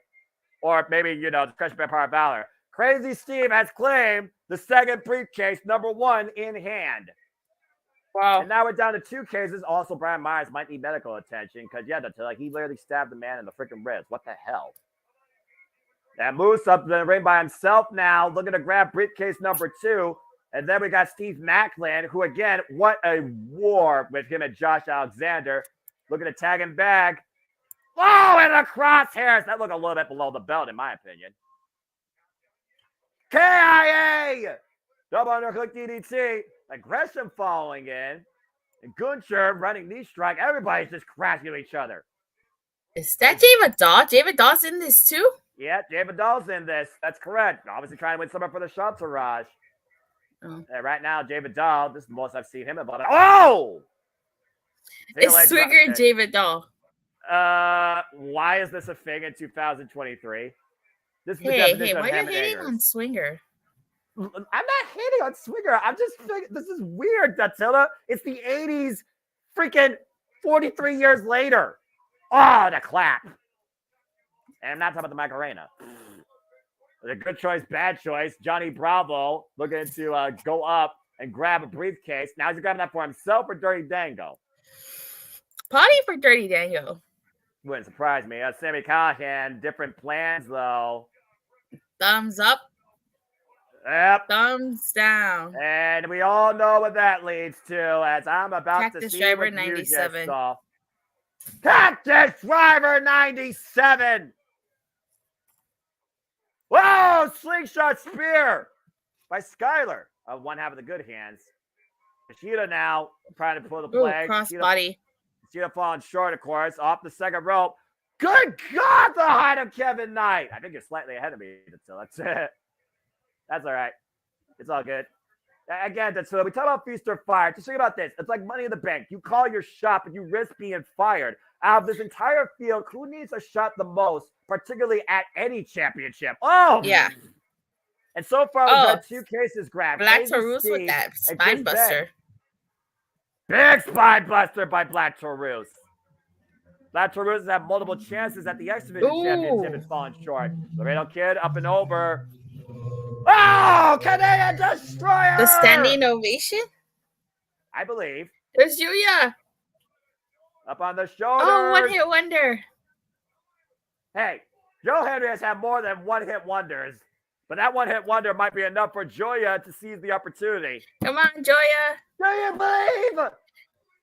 And Joe Henry playing defense until Yamera climbs the truss and grabs the briefcase. Sammy Callahan. Just dropped him. He's gonna jump off the ring. He's gonna jump off the ring. He got it. He's got it. Not entirely. He's still in the ring. He's still in the ring. He's got both feet. Got to hit the floor. And Callahan though scouting him. Oh no. Wait a minute. Whoa, good pass. Oh my God! He's playing hot potato. Give him a keep away. Oh. And William, run, man, run! William Mara secured it! William Mara secured the 3rd briefcase, number 4 in hand of one half of Joya. Wait, so that was 1 and 4. So what's left? 2 and 3? I think there's only 1 briefcase left, if I'm counting correctly. I think it's number 3, actually. I think you might be right there. PCO and Macklin renewing hostilities. Remember these 2 faced each other in that war at Under Siege? Busted each other beyond all belief? Mm-hmm. The blood was shed. Good match. So damn heavy. Yeah, it was a very good match. All the cinder blocks, too. If you want to get more great takes from Dattila, please follow her channel, Raiders of Wrestling, and her weekly Impact Wrestling reviews and all of other things, all things wrestling, and Power Rangers, too. Courtesy of the JMN Multiverse Media. We appreciate you, Thanks for the plug. Yeah, I tried. I don't think Jam Dow's going to fake... I don't think Jam Dow's going to fake PCO for this. Ah! Oh, God! Oh, man, that's getting choke slam across the border. Wait, so I only saw Crazy Steve, Yuya, get briefcases. Chris Bay grabbed the very first briefcase. PCO looking to grab the very last one. Number 2 might be in hand. But now let's see if Sammy Callahan has anything to say about Oh, God, no. No. Oh, my Lord! And PCO crashed by first on the apron, not by his own demeanor. What a spear! Levels Callahan on the apron. Now Black Taurus looking to ascend. Kushida, nice running handstand kick. I mean, we all know how Kushida can handle a multi-person environment. He won Ultimate Access Slammiversary. Yeah, but how do they know what they win? They don't. They have to. They'll all be revealed at the same time. I imagine either later tonight or next week. Good God, the leaping ability of Kevin Knight. Was that a double Hurricanrana? That was an assisted Hurricanrana, correct. But it's a time for Kevin Knight to reach new heights and claim that briefcase. Oh, and Macklin says him No, don't tell crashing me. down to earth. Again, you got to pick your spots. Oh, he. Right time, right opportunity. The ultimate risk for the greatest chance. And Heath Slater coming in. Oh, man, the Rebels just throwing fists. Again, all the rumor speculation about contract this, contract that. I would not count Heath out. What a power slam. And Marshall right now on the Moose bandwagon, hoping that Moose grabs a briefcase, but it looks like he might be procuring the last one, folks. Oh, gets going to grab it. Oh, Macklin, though. Macklin. Uh-oh. This is not going to end well for somebody. How is Macklin even fighting this hard after the war he had with Josh Alexander literally a week ago? Oh! Just drop face first in the top turnbuckle. This might be Macklin's chance. Reaching for the case. And Macklin has unhooked it. He just has to lay on the floor. Oh, a briefcase to the head. But Macklin still has to get out of the ring, though. And now Macklin trying to find any opening. He's got to fight his way. No doubt. No stranger to fighting an army, clearly. Oh, boy. Hey, wait a minute. What? It's Rhino. Rhino's back. What the hell? Rhino? The Rhino was taken out by Macklin. Score! Oh, my God. That briefcase went flying. Moose got it. Grabbed it. Moose grabbed it. Moose is the winner. Moose has grabbed the final briefcase. Right place, right time, Attila. Rhino just lost Macklin. What a gore and what a return. Revenge seeked. Macklin destroyed, and Moose claims the opportunity. Moose, Chris Bay, Crazy Steve. And look at this. Keeping Rhino back together in Impact Wrestling. I didn't see when Bay won the briefcase, so I have to go back and rewatch this match. Well, get ready for Team Free Diaz. They are in action. That is coming up next. Meanwhile, we'll go backstage with GM Miller, Chris Sam on this literally non-stop stream of Impact Wrestling. Jesus. Okay, well, we got a brief interview. JJ, your thoughts on Feast or Fire this time around? Good Lord. I called Joya getting a briefcase. Yeah, I'm scared, though. Wow. Believe it or not, Datilla, I told Noah that I thought that Joya's been getting such a push that they should get a briefcase with the tag title shot. Wow, it's kind of hard to believe. Do you believe? I do believe. Whether I don't believe, don't believe, I can respect the fact that they've been getting a solid push, and the best way to further that push would be for them to get the briefcase with the tag title shot. Yeah. I agree. And hopefully that's the case. Meanwhile, back inside the ring, we got what the hell are these guys doing here? What? Raheem Ajou? When did he come back? The former X-Division champion. The Desi Hit Squad reunited Impact 1000, Datilla. He liked my tweet once. All right, well, this is interesting.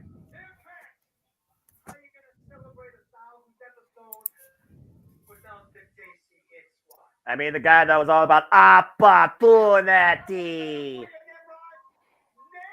Is this really how they're going to use the Dudleys? I think so. I think so, brother. Hey, maybe we just want to go for a table. Yeah, yep, there you go. Oh, there's that theme. Drop the bomb. It's time for some tag team wrestling with the OGs. Team 3D is back. 23-time tag team champions. Bully Ray and Devon. That is so damn awesome. You know the war that these two teams have been on in their career. straight out of the NYC, Team 3D. This is not the team I was expecting. No, JJ, I thought Jada was on point. America's Most Wanted. I mean, I was running down the tag teams. You figure about the tag team then and now. You figure about America's Most Wanted. The North, LAX, British Invasion, Team Canada, Beer Money, the Morrissey Machine Guns. I mean, again, you talk about tag team wrestling. How do you not have Team 3D at the top? Right. Former WWF World Tag, WCW, WWE, IWGP, and TNA, just to name a few, multiple time over tag team champions in any promotion they've been in. And look at Devon, man. Look at the emotion on his face. Put it up, folks. Devon 3D. I'm sure we're going to get a 3D here in a moment. I guarantee you that. Do you know who they are? It looks like that's our tag team match here. Referee Frank Gustav. Not the tag team match I expected. No, not really. But hey, if it means one of them goes for a table, I'll be happy because I need to see two things: a what's up and a free for a table. And then this match will accomplish everything I expected. And there's a table chance already. I need to see Bully Ray in that trance when he sit out and looking into space, like he did with Dixie Carter a few years ago in the Ballroom or Manhattan Center. I forget the building. Apologies. Again, Team 3D, Bully Ray, of course, a former Impact World Champion. Speaking of Impact Wrestling, Attila, you and I will be covering our first Impact pay-per-view, Bound for Glory, October 21st. Should be fun. And of course, we know Will Ospreay will be part of the festivities. And there'll be two chances to see him as they'll also be part of the Bound for Glory Fallout. If you're in the Chicago area, please take a chance on Impact Wrestling. I know AEW is the whole professional wrestling, quote unquote. Impact Wrestling was the original alternative. The dog even agrees. Don't sleep in Impact Wrestling. That's the way I'm going to close Impact from now on. Oh, the knee. An overhead shot by Brother Devon. Not Reverend Devon. He's calling my name. Everyone remember that? You see my dog? Yeah, I hear your dog, Sully. Your dog seems to get excited. Whoa, a double clothesline. Team 3D in action after what? 7 years? Tag. And meanwhile, oh, nice elevated net breaker there. Yeah, keep in mind, we don't talk about the aces and eights, all right? We don't talk about that for a reason. It's like we don't talk about Bruno. And the only reason I know that song is because my little Ella had me watch that movie. Blech. Anyway, I said what I said. Ugh, I still don't believe in magic or Disney. I believe in Joe Hendry. Whoa, overhead Beal. That was a hard landing. We might have to make you sing We Don't Talk About Bruno, Noah. Don't get me started, JJ. I'm in a good mood tonight. Damn it. And right now, you see Champagne Singh, as he calls himself, one half of the Desi Hit Squad in the ring. Tad Rahit Raju, former X-Division champion. You remember all the shenanigans? He made sure he stayed X-Division champion for a good period of time after fooling Chris Bage, Attila. Oof. I actually was not watching Impact at that time. Oh, okay. Well, there you go. Yeah, former one-time X-Division champion after playing Chris Bay for a fool. Oh, God, what a spear. And that's what you get from mocking Bully Ray. And Rahit cut in half there. I see Rahit back on screen. Tad to Devon to meet Singh in the middle of the ring. I mean, Attila, if you were booking Team 3D, what tag team would you want to see them face in this day and age of Impact Wrestling? Honestly, too bad Ethan Page is not a part of Impact anymore. I would have loved to see them face the North. I mean, I think the North saw the longest reigning Impact World Tag Team Champions, if my recollection is correct, because they held them for like a year. Yeah, I think they are. And meanwhile, Devon, whoa, man, big spine buster. Here's the cover, hook in the near leg kill, saved by Rahit Rajul. Rahit looking for the opportunity to get back in this match, but he might regret it. Uh-oh. There's the scoop slam. Hey, Attila, 2 thumbs up. And you know what time it is. If you don't know, allow me to say it. Wait for it. Turn him around. Devon Scout the target. Give him left, right. What's What's up? Oh, right where the sun don't shine. Oh, man. And D-Bomb with the last rights can only mean one thing. I mean, D-Bomb! Get the tables! Get the tables indeed! This is Impact 1000. I need to see some wood broken. The team that defined the table in tag team wrestling. I mean, who gives a hell if this is a normal match? It's Team 3D. You don't have Team 3D on your screen in Impact Wrestling unless you put somebody through a table. Throw the rule book out the window, referee. It's not a glass table. It's not a flaming table. Just traditional wooden table. So who's going to the table? Shira? I mean, Singh? I mean, why not? He can pop a bottle afterwards. 3D! 3D! Here's the cover! 1, 2, Team 3D succeeds! That's no surprise they won. I mean, I know I'm surprised by the result, but it's still fun to see Team 3D back on screen, if you know what I mean. Yeah. Team 3D still looking as good as ever, but there is a calling card in the middle of the ring they haven't used yet. To your point. And now, of course, we celebrate a win. How? By putting somebody through a table, right? I mean, it's traditional 3D fashion, you know?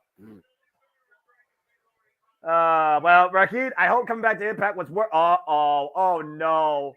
Oh no. Classic Team 3D. Bubba bomb through a table. His name dropped Incoming. Dixie Carter. Yeah, the exact same way they did to Dixie Carter. Goodbye, Rakid. Ah, planted. And that is how you welcome Team 3D on Impact Wrestling 1000. Yeah. Team 3D reigns supreme, still in the tag team division at Impact 1000. What a moment. And look at that embrace. Yeah. That brothers for life, as we know. Whoa, what the heck? Oh, the Rascals. Trey Miguel and Zachary Wentz. Shenanigans galore, as I already alluded to. The disrespect.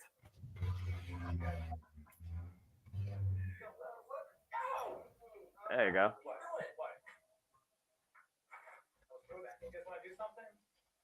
Shouldn't be a problem. 2 you, 1 me, and seeing as I'm 10 pounds lighter, right? How about there you say, buck up, see what happens. Don't forget, Trey, you have an Impact World Championship opportunity. Yeah, that's next week, I think, isn't it? Yeah, it is, but Josh is up next.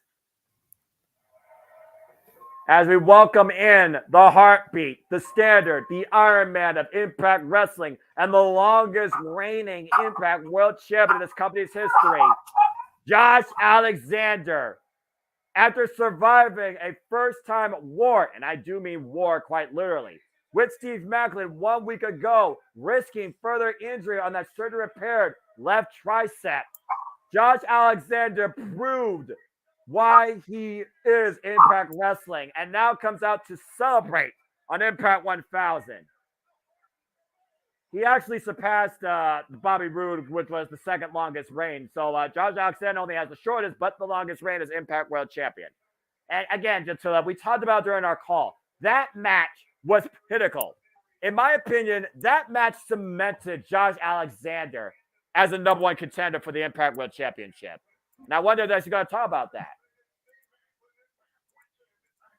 Let's see what's on the Walking Weapons mind or agenda. I think it's too soon for them to do Alex Shelley versus Josh. That's just my opinion. I mean, at this point, it feels like it's the best match to book for Bound for Glory. But we also got to consider, is Alex Shelley going to get through Trey Miguel next week? Trey Miguel has never been Impact World Champion. We'll talk more about that next week. I don't think it's ever going to stop being a little bit surreal to me. And we all heard how much this man's journey to get to this point has endured. And you see the walking weapon, you see As I said, longer than AJ Styles, longer than Sting, Kurt Angle, longer than friggin' Bobby Roode.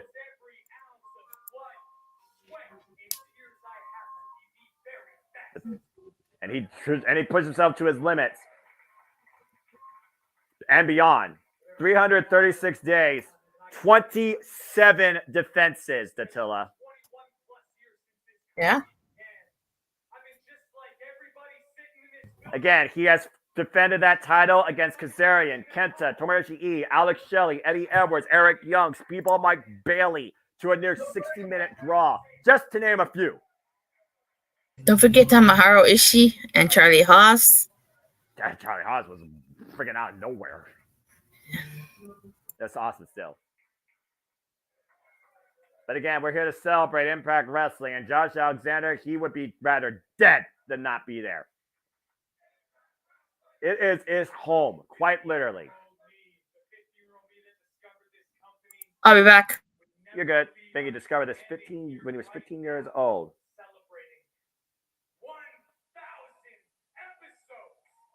1,000 episodes. Eat Your Heart Out series that couldn't do that. Insert name here. I think that's more than The Simpsons.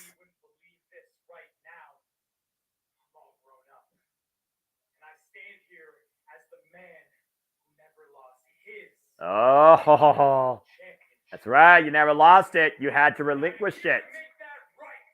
Did I make it right? Whoa, well, speaking of the championship, here comes the champion himself. And another OG of TNA and Impact Wrestling.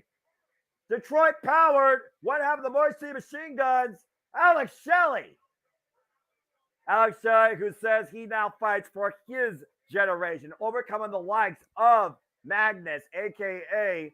freaking Nick Aldis, and of course, most recently overcoming Steve Maclin to get the title in the first place. He has proven that he is anything but transitional. Even overcoming Hiroshi Tanahashi at Multiverse United 2. Alex Shelley had to know this match was coming. Oh, yeah. Oh. We did see that fallout.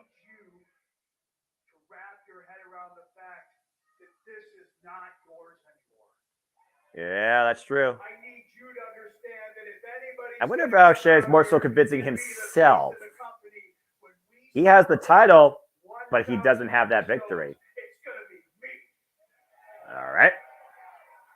Well, wouldn't it be 1,000 episodes without the Impact World Championship on screen? Okay, I'm back. You're good. You're welcome. Welcome for what? For the hard work that I put in Ooh. to make sure that you have a place Ooh. to earn some sort of living. I mean, to be fair, Alex Shelley is no G. He and the Moisty Machine Guns, paparazzi, individuals, rivalries, doesn't matter. He has been part of the long haul of Impact's history. He did set the groundwork. It's a fact. But I think Shelley's got a little bit hot at the collar.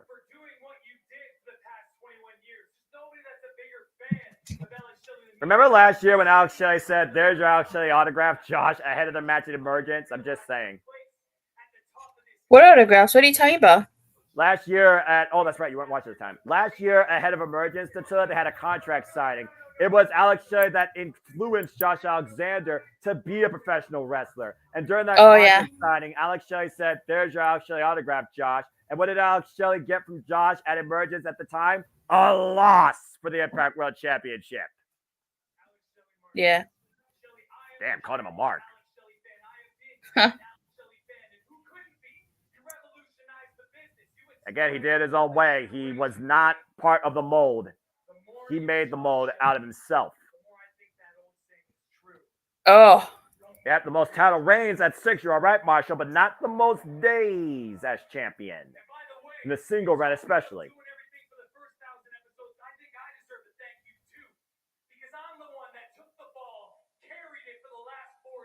Accurate. Yeah, that's true. That's true.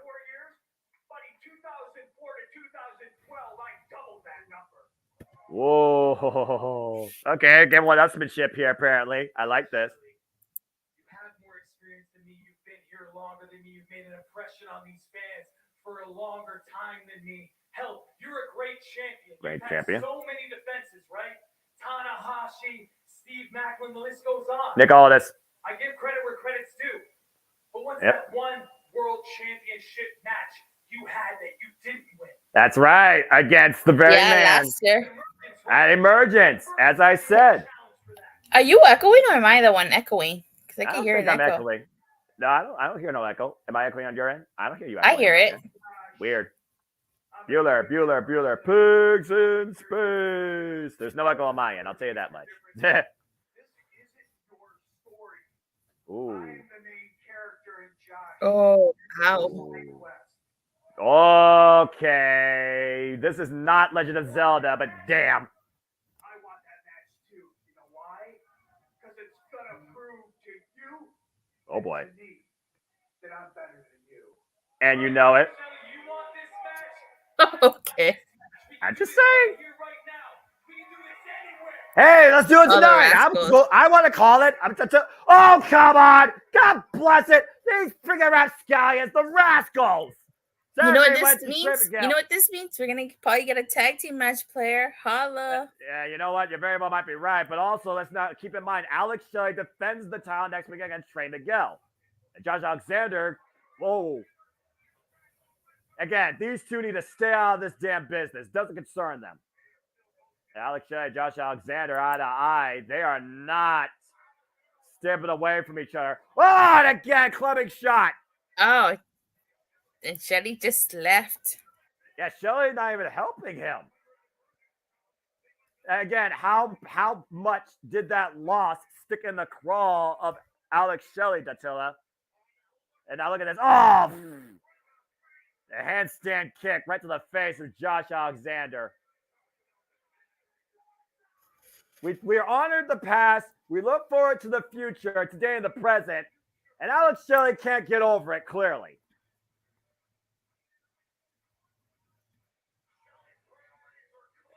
And Shelley has one priority, Datilla, and that is proving why he is the guy in Impact Wrestling. He is the champion. Again, we talked about the Voice of Machine Guns. Let's not forget the other half still to come tonight. Looking to become a 10-time record X-Division champion against Leo Rush. But coming up next, it's mixed tag team action as Eddie Edwards and Alicia Edwards, the ride or die couple, take on Frank Kazarian and the Knockout OG, Tracy Brooks. That was ridiculous. Hi, Shark Boy. Yeah, there's Shark Boy. Someone hearing an echo. Raymond apparently hears an echo. It's not in his head. Again, I'm not hearing an echo, so I don't know how anyone's hearing an echo. Oh. Ooh. Wait a minute. Wait, did he just book Zachary Wentz and Josh Alexander one-on-one or Trey Miguel and Josh one-on-one? Kenny King. Oh, wow. Kenny King is furious.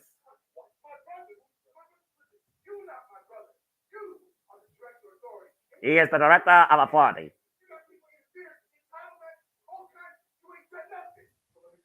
Oh, boy. Kenny King, you're not the boss.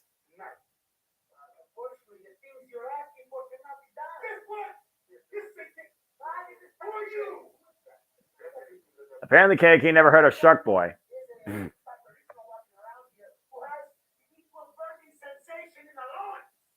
Oh, my bad. Anyway.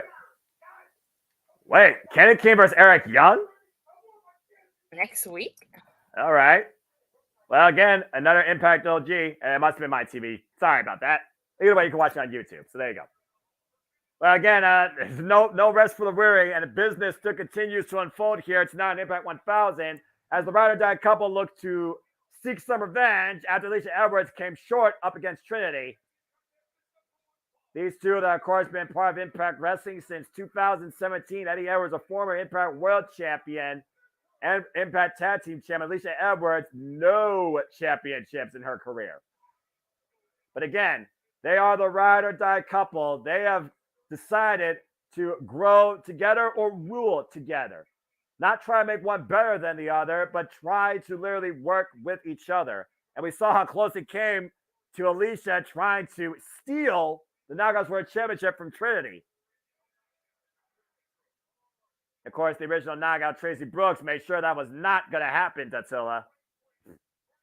Yeah, no, I definitely do think Tracy Brooks is going to win this match. Damn.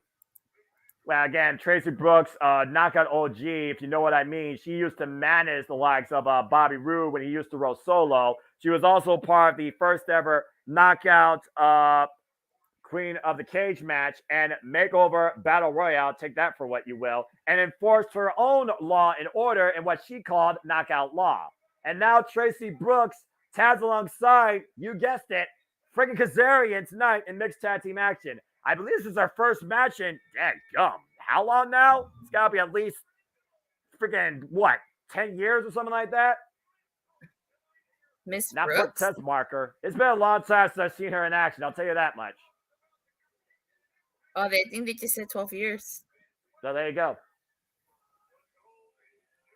Again, what's old is new. We celebrate the past tonight, Dattila, and Frigazarian and Tracy Brooks are looking to finally move forward past Alicia and Eddie Edwards here in mixed tag team action. Referee Allison Lee, our official for this contest here.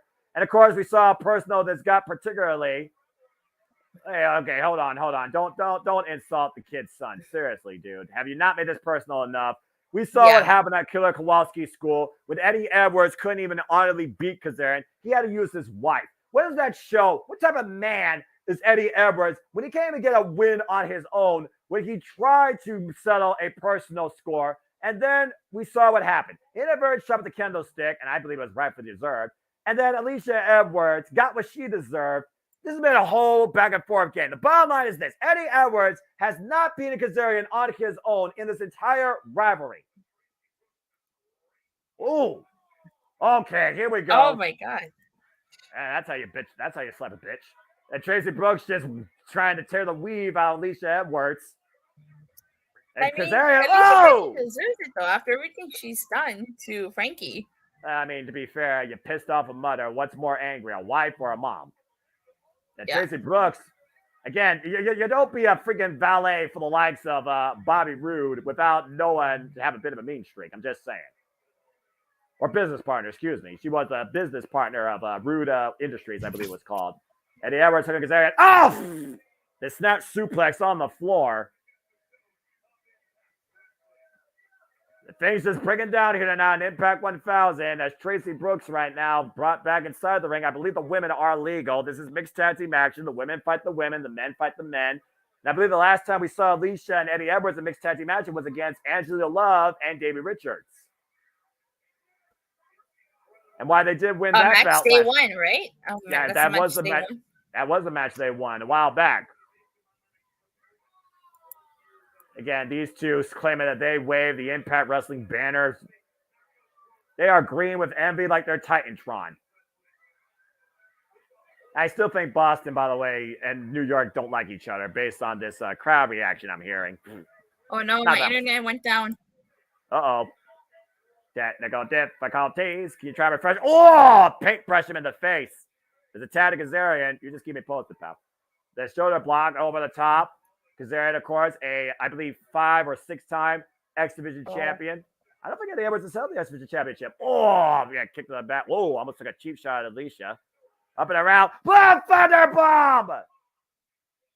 And that will slow down the momentum for now. This match continues on Impact 1000 commercial-free stream, folks. Stay tuned. Commercial-free? Oh, yeah. Again, YouTube. Oh, and Alicia, cheap shot against Frigazarian. That is not wise to piss off the Full Metal Rebel. Again, this is how personal this has gotten. And Frigazarian would never hit a woman, all right? I'm just saying. But again, Eddie Edwards instigating Frigazarian, while Alicia further instigates him from the corner. Big chop. Two students formerly of Killer Kowalski.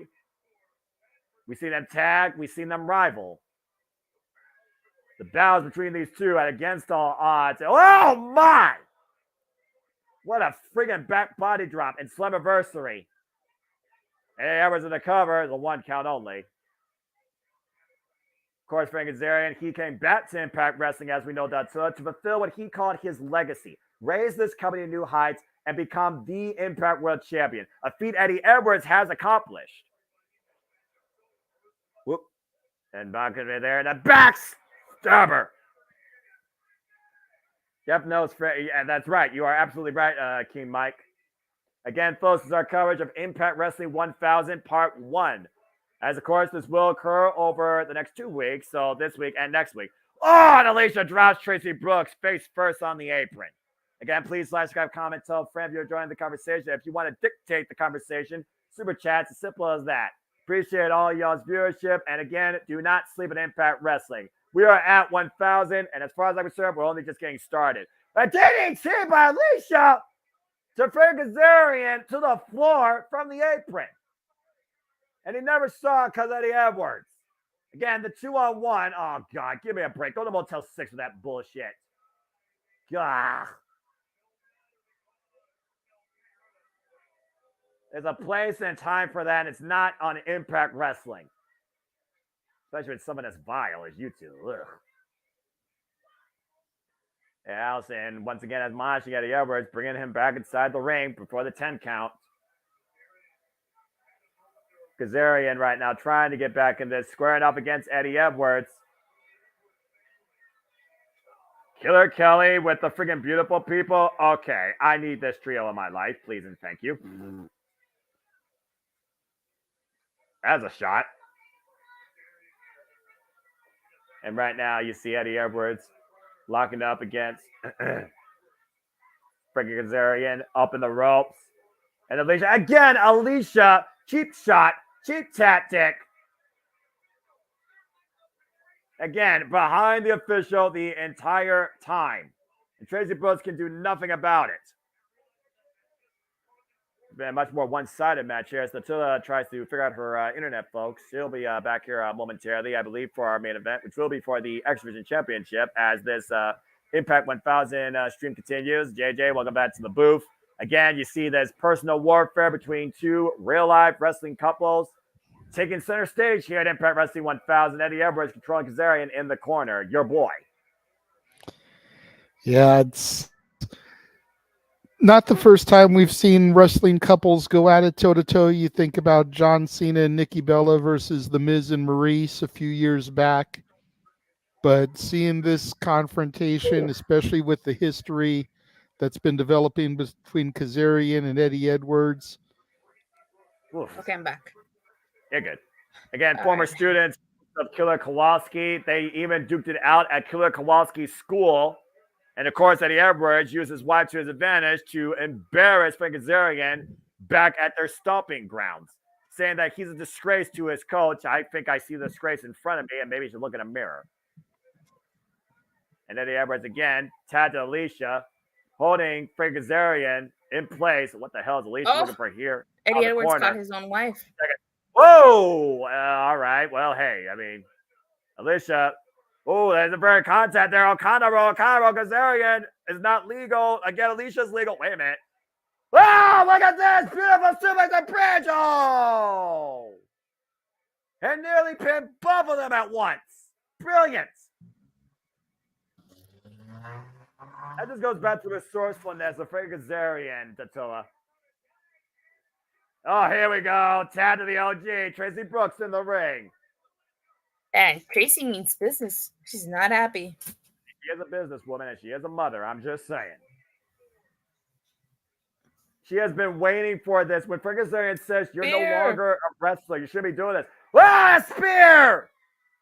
Oh, Tracy's got some moves. Tracy's all about enforcing law and order. She's the original knockout, isn't she? Well, again, she enacted knockout the law, exactly. And Eddie Edwards coming into play now, grabbing Tracy. You let go of her. You knew Eddie Edwards was not going to stay out of this. Again, let's not forget, Kazarian's son is in the audience, front row. Oh. And meanwhile, Eddie Edwards might be looking for the turbo backpack. Oh, the rake of the eyes! The X Factor? That's what that's called? X Factor! Oh, God, what a running knee strike. Well, Alicia, the roll up, not like this. Whoa. Almost got it on Tracy. Get to the midsection. He's looking for the delish. Meanwhile, Tracy Brooks. Oh, what the hell? Uh-oh. Uh-oh. Fade to black. Good night, Alicia. Tracy Brooks gets the win. That was a fun match. The OG overcomes the toxicity. For somebody that hasn't been involved in what they said, 12 years, give or take, or some odd number like that, Tracy Brooks still got it. Tracy Brooks and Frank Kazarian win tonight at Impact 1000 and finally shut up the ride or die couple. Long overdue revenge and redemption and maybe closure for this feud. Yeah, I think the feud should be over after this. Yeah, you would hope. That was awesome. Woo! Knockout Law enforced. Alicia Edwards found guilty. Tracy Brooks with the victory. Hey, Kazarian, he's feeling good tonight. I knew I would too. 1,000 episodes. Again, 1,000, folks. Put that in perspective. Wait a minute. Hey, what? The video screen? What's going on the video screen? What's this? Oh. What? Well, again, she is the OG, so let's honor the OG, right? Tracy Brooks. Beauty and power. And by power, I mean afforded power.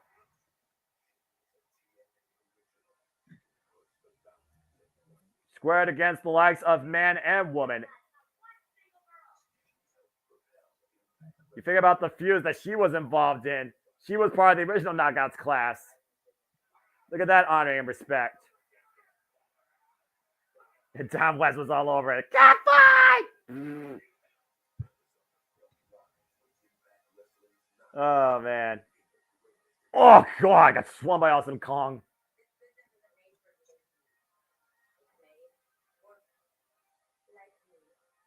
Yeah.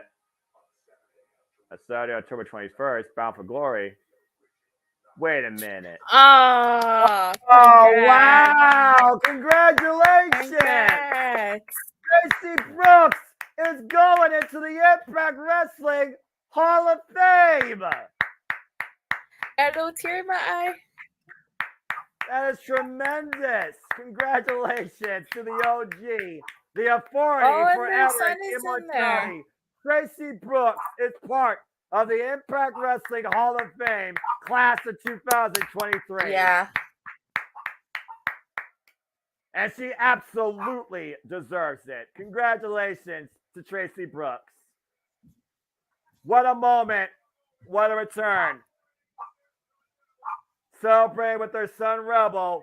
Frank Kazarian, that is one proud wrestler and an even prouder husband. Yeah. Congratulations. It's the main event. Tracy Brooks. Well, yep, it's been a fun night, Tatilla, but it's time for our main event. As champions on the line, Leo Rush versus Chris Sabin. Speaking of which, let's go backstage with GM Miller.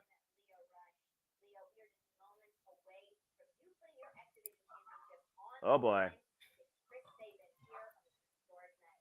I've been waiting for this rematch. Hey, Leo Rush amend a few words, more action.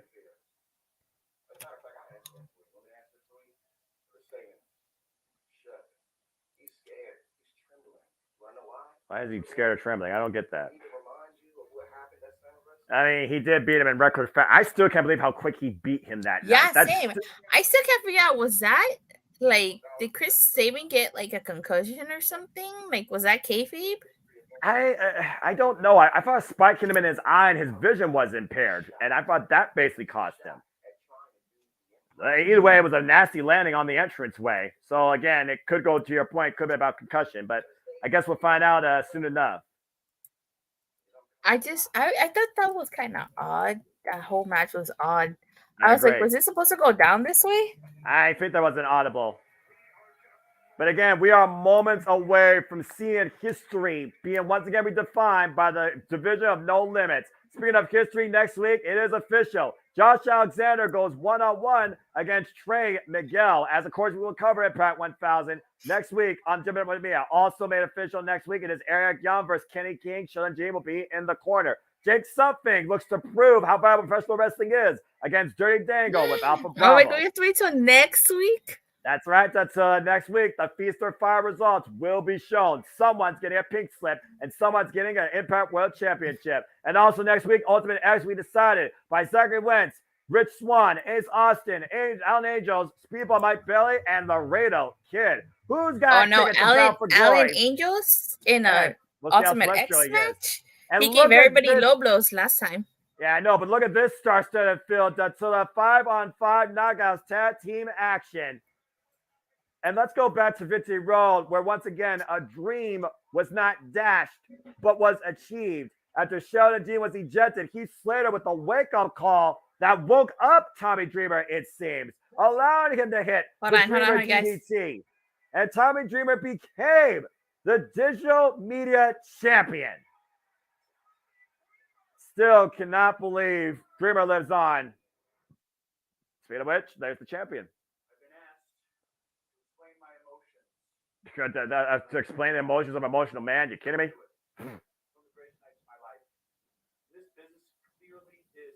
Whew. It is about creating moments.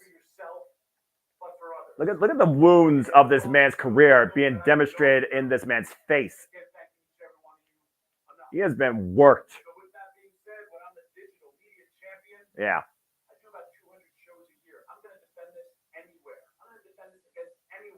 200 shows a year? Tommy Dreamer does about 200 shows a year? Whoa. Well, the champion of the internet, Tatilla. Digital media champion. All right, Tommy, we'll see you down the line. We'll see what's next for you. Again, this is the X Division Championship main event. X Factors. Rush won the title at Slammiversary by attacking Saban before the bell. Saban was assaulted backstage by Leo Rush in the lead up to Emergence, and Saban has won 3 straight matches as a singles wrestler in Impact since Slammiversary. Now Chris Saban looks to become a record 10-time X Division champion tonight at Impact Wrestling 1000. It is main event time, folks. Here we go. Ken, good to see you. El Saban, Detroit represent. This isn't about football. This isn't about the Wolverines and the Buckeyes. This is about the X Division Championship, a title that defies no limits, where anything is possible. And the only thing that hits the ceiling is your imagination. Chris Saban, again, a record 9-time X Division champion. There have been 103 X Division champions in this company's history, and Saban was 9 of those. Look at this once again, restore respect to this title, become a 10-time champion tonight. This 23-year veteran of the game looking to overcome the bad child in a good way. Oh boy. Of course, Leo Rush stormed his way into Impact Wrestling, called his shot, and took it by force in unbelievably quick fashion at Slammiversary. Leo Rush, our current X Division champion, who will also very soon be going across the pond to Japan to challenge for the IWGP Junior Heavyweight Championship against Hiromu Takahashi and Speedball Mike Bailey in triple threat action. Speedo going across the pond. Impact Wrestling invades the UK after several years. And also during that time, we'll be presenting Turning Point. Next month after Bound for Glory. Stay tuned for more on that. We'll definitely be covering Turning Point here on the Multiverse Mia. Speaking of which, Impact Wrestling Turning Point will be brought to us by Impact Plus. That'll be Friday, October 27th, 8 p.m. Standard Time. And Will Ospreay will be a part of the show. And I wonder if Will Ospreay has eyes set on maybe Impact Gold. Again, these two athletes heavily celebrated in their career. Leo Rush finding renewed fire and a bad spirit, becoming the new X Division champion at Slammiversary, and only has had one defense underneath his run so far, beating Kushida at Victory Road. The winner of Ultimate X at Slammiversary. As referee Dale Spencer, of course, will now hold up the title. This title defined by the likes of Brian Cage, Trevor Lee, Matt Sydal, Ace Austin, Josh Alexander, Christopher Daniels, Amazing Red, Samoa Joe, Suicide, and of course, the very first champion ever back in 2002, the phenomenal AJ Styles. The reigns are underway for this main event match. Oh boy. This is the cornerstone of this company, JJ. You even said it yourself during NWA TNA on pay-per-view only days, and we're already kicking things off fast. Leo Rush, the bad child again. All that misdirection, all those mind games.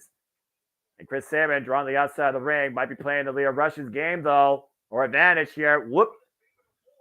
How does Sabin avoid that quick offensive Leo Rush or that quick result found at Summerversary? So far, we actually got a bell ringing, so he's already doing better. Whoa, and a run and a handstand kick. He's just got to use those veteran instincts. Okay, I'm back. Yeah, you're good. Yeah, veteran instinct. Well, we're talking about two veterans of the game here, Dattila and JJ. Thank you, JJ, as always, for your quick take. Appreciate you, bro. Please follow Castlevania Studios, folks. Become a member today. And stay tuned for our Road to WrestleMania coverage of all the WrestleManias and so much more here, including his NXT. Not my NXT, but I digress. Again, so far, the bell has rung, but we see Chris Sabin in a similar spot. Dattila wiped out on the entranceway after a dive by Leo Rush. Oh, wow. To go with your point. You think Leo Rush retains?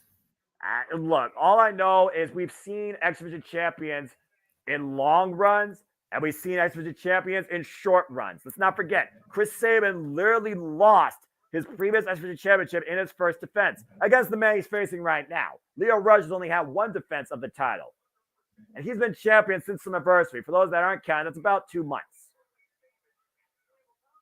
And right now, looking to put away Sabin. Leo Rush just waiting. The referee checking on Sabin's condition. Oh, the last thing we need here is a stoppage. That Leo Rush is not going to allow a roll up. Oh, it's that cradle. It's that cradle, too. Whoa. The most dangerous move, some would say, in the wrestling industry. Looking for cradle shot, possibly. Whoop. Up and over. Ooh, he might have picked him out there. He might have picked him out there, Dattila. Whoa, took him out the knee. Again, veteran awareness to JJ's point. Chris Sabin, 23-year veteran of the game. Body strong cradle, too. No. Wow, just took his head off with a clothesline. I also want to put this into your information, Dattila. Chris Sabin, Josh Alexander, and Alex Shelley have been called out by Hiroshi Tanahashi and will challenge for the NJPW 6-man double-weight championships later on this month at Destruction.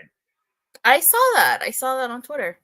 And Tanahashi calling his shot. Tanahashi came up short at Multiverse United 2 against Alex Shelley for the Impact World Championship. Speaking of Multiverse United 2, it was Chris Sabin that won that X Division Junior Heavyweight Scramble and got missed in the face by Bushi for his trouble. Of course, Sabin, again, 23-year veteran. Alex Shelley said when he chooses to be done, he's going to need double knee replacement surgery. Former TNA World Heavyweight Champion. I'm going to have to rewatch this entire episode because I missed a lot. Yeah, well, again, nonstop TNA. We've had his friggin' core. And you wonder what Chris Sabin might be looking for here. Oh. That looked like it hurts. Yeah, it looks like he's going for a modified surfboard here. Stretching Leo Rush back, and it does hyperextend the muscles in your shoulders, in your arms. Again, Sabin right now, calm, collective, in control. Picking his spot and grounding the challenger. He's neutralizing Leo Rush's speed. That is the best part of Leo Rush's game. If you get out the speed, nice, got him trapped with the crucifix. 2 count. And Leo Rush able to escape. If you neutralize Leo Rush's speed, you bring the match more to your favor. And Chris Sabin, he's no speed demon per se. He's more of a technical wizard. I look at Chris Sabin's wrestling style. He's more technically sound, Dattila. Why do you say that? Well, again, the way he manipulates the human body and is able to find a spot. And Leo Rush, whoa! Can friggin' turn you north, south, east, and west and still make you think you're looking in one direction. And Leo Rush able to take control just like that off of that short offense. And now the ground and pound mounting his challenger. Of course, Chris Sabin and Alex Shelley, Moise Machine Guns, former 3-time Impact World Tag Team Champions. Of course, we talk about Time Machine and the great trio they've been with Kushida. Of course, Time Splitters, Alex Shelley, and Kushida, former IWGP Junior Heavyweight Tag Team Champions, multiple times over. And Leo Rush right now wearing away at Chris Sabin, might be working on the back of the head and neck. What's Leo Rush looking for here now?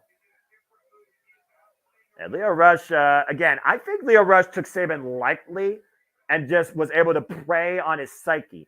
Now Leo Rush is literally taking Chris Sabin more seriously, as Chris Sabin right now trying to fight back out of this hole in the mount position. Wolf. Again, Sabin up to a vertical base. Leo Rush, though, still trying to hold the sleeper and push in the corner. Forcing Wiggers to hold. Oh, man. Clubbing shot again. Back of the head. And now Sabin. Leo Rush hooks him up. Ooh. Oh! Driving Sabin down hard. Here's a cover. Hug of the leg. No. Kick out by Sabin. Whew. There's one thing we can say about Chris I don't know. Sabin. I mean, this is Leo Rush's what, second title defense? Yeah, it's a second title defense. Go put that in perspective, all right? How many title defenses did Chris Sabin have in one of his runs at the time? How many title defenses did Speedball Mike Bailey had in his only He had 9 run within this time? And at least 3 of them were probably already by this time, Tatilla. Yeah. Leo Rush, to me, is not a fighting champion, all right? He's a champion that preys on opportunity and takes advantage of it. And imagine what sort of message he sends to Hiromu Takahashi and Speedball Mike Bailey ahead of that triple threat if he comes out beating Chris Sabin off again tonight. Nice jawbreaker there. I don't know. I mean, I feel like they might want to do the machine gun versus machine gun. But in order for them to do that, it actually has to be Josh Alexander. Well, again, and Chris Sabin has to win here. I mean, you also got to consider the Motion Machine Guns are going to be working with Josh Alexander in New Japan Pro Wrestling. Whoa, that missile drop kick. After that call out by Tanahashi, remember, they're going to challenge Tanahashi, Okada, and Ishii for the NJPW 6-minute weight championships at Destruction. Available on njpwworld.com for those that want to become a subscriber today. It is $9.99. Apparently, they're going to update their website, too. Just like Impact Wrestling is updating their stuff. I almost wonder if that intro of the night is just a one-off, or is that going to be part of the updated, presentation going forward that we talked about. And Leo Rush right now trying to update Chris Sabin's vision and impair it, raking the eyes as much as he can as Sabin rolls to the outside of the ring. Again, Rush bringing before the count of 5. Champion's advantage. Title control change hands via pinfall submission inside the ring. What's Leo Rush looking for here? Off the bottom rope. Whoa! Hello, springboard moonsault that still finds the target. Take a look here. I haven't seen somebody use the bomb rope for a moonsault, Attila. No, me neither. I guess that plays to Leo Rush's center of gravity and maybe his height disadvantage that he gives away, against Chris Sabin. Again, though, is Leo Rush taking too much time out here, though? He's in control. But you don't want to give Chris Sabin a chance to fight back in this. We know how resilient Chris Sabin is. Count of 8. And Leo Rush rolls back in and back outside to break the count. Obviously, Champion's advantage. Leo Rush would have won regardless with the count out. Again, Leo Rush is out to make a statement tonight. It's his second offense, Dattila, but he's facing on Impact 1000 the 9-time X Division champion. Some would say the face of the X Division nowadays. And of course, one half of the most influential tag team in Impact Wrestling history as voted on by the fans. Motion Machine Guns driving him small of the spine into the barricade at ringside. And brings him back towards center. Again, the death of the X Division, why JJ talked about the X Division then versus the X Division now. We talked about those that carried the torch before him in the early days, heavily raised to another level by the likes of Samoa Joe, started off by AJ Styles, and in this day and age of Impact Wrestling, you've had Chris Bay, Ace Austin, Trey Miguel, Chris Sabin, and now Leo Rush. And of course, Speedball Mike Bailey was also part of that fray. Josh Alexander, before he became Impact World Champion, raised it to new heights. Oh, man. Sorry about that. I accidentally tried to unmute myself and I accidentally kicked myself out. Oh, you're fine. Again, I can understand the commotion within your domain as the commotion continues to unfold here at Impact 1000. You're fine, my pal. Again, how much more can Chris Sabin withstand, though, is the other question here. How much more does Leo Rush have to give now that he's facing Chris Sabin at 100%? Remember, Chris Sabin was already rot before the bell rung at Slammiversary. He didn't get that same opportunity here tonight. Stephanie did a lot to beat the 9-time X Division champ. And Chris Sabin going up to the top rope. That superplex. Oh, God, what a superplex. Crashing and curving the spine of Leo Rush in the process. Again, I always wonder what a superplex is. Does it take more of the person getting executed on or the person executing it? I think either way it hurts. Yeah, I guess it just hurts from a different height. Good grief. Impact Wrestling Faithful saying this is awesome, and this is our Impact 1000 Part 1 main event for the X Division Championship. Looking to either crown the 104th X Division champ in this company's history, or Leo Rush will retain and remain the 103rd. And with Ultimate X around the corner, you got to consider who could face one of these two men for this title at Bound for Glory. Uh-oh. Oh! Powerbomb, high stack too, no! And a kick out. And of course, as we know that if you had the X Division Championship beyond Bound for Glory, you could call your shot towards the Impact World Championship match using option C. Oh, single leg kick. Hit him with a big boot. And you still might get your Machine Guns match if that is the case with particularly Chris Sabin and Alex Shiv. They both survived Bound for Glory as champions. But Chris Sabin has to win tonight. Nice hook kick there. Oh, no. The Motor City switch. Oh, STF. STF. Step over. Toe face lock. And there is nowhere for Leo Rush to go here. Lot dead center. Oh, no, he's going to tap, isn't he? I mean, again, how much can he withstand? Can he find escape? Can he reverse the pressure? Chris Sabin trying to restrain Leo Rush. Arm ring into the left arm, now hooking him up. What's this? Oh, look at this. Driving Leo Rush down to new champion. No! Oh.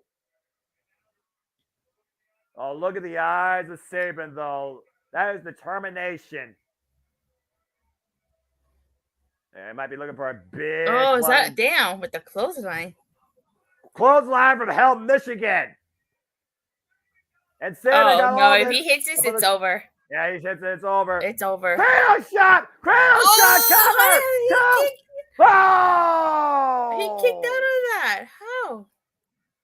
You can count men on one hand that survived the cradle shot. That's how he beat multiple people for the X Division Championship.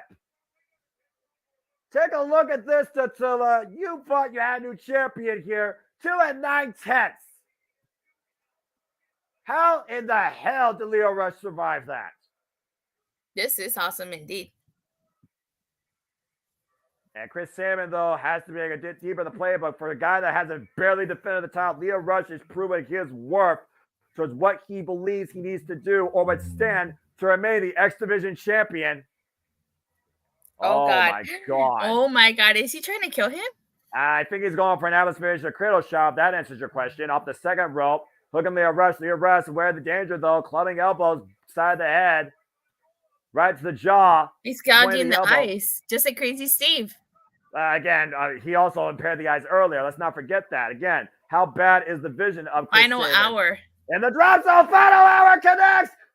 It's time up. Now, it has to be over, right? It gotta be over. He's hooking the leg to Leo Rush. No. Oh, kick out. Shit.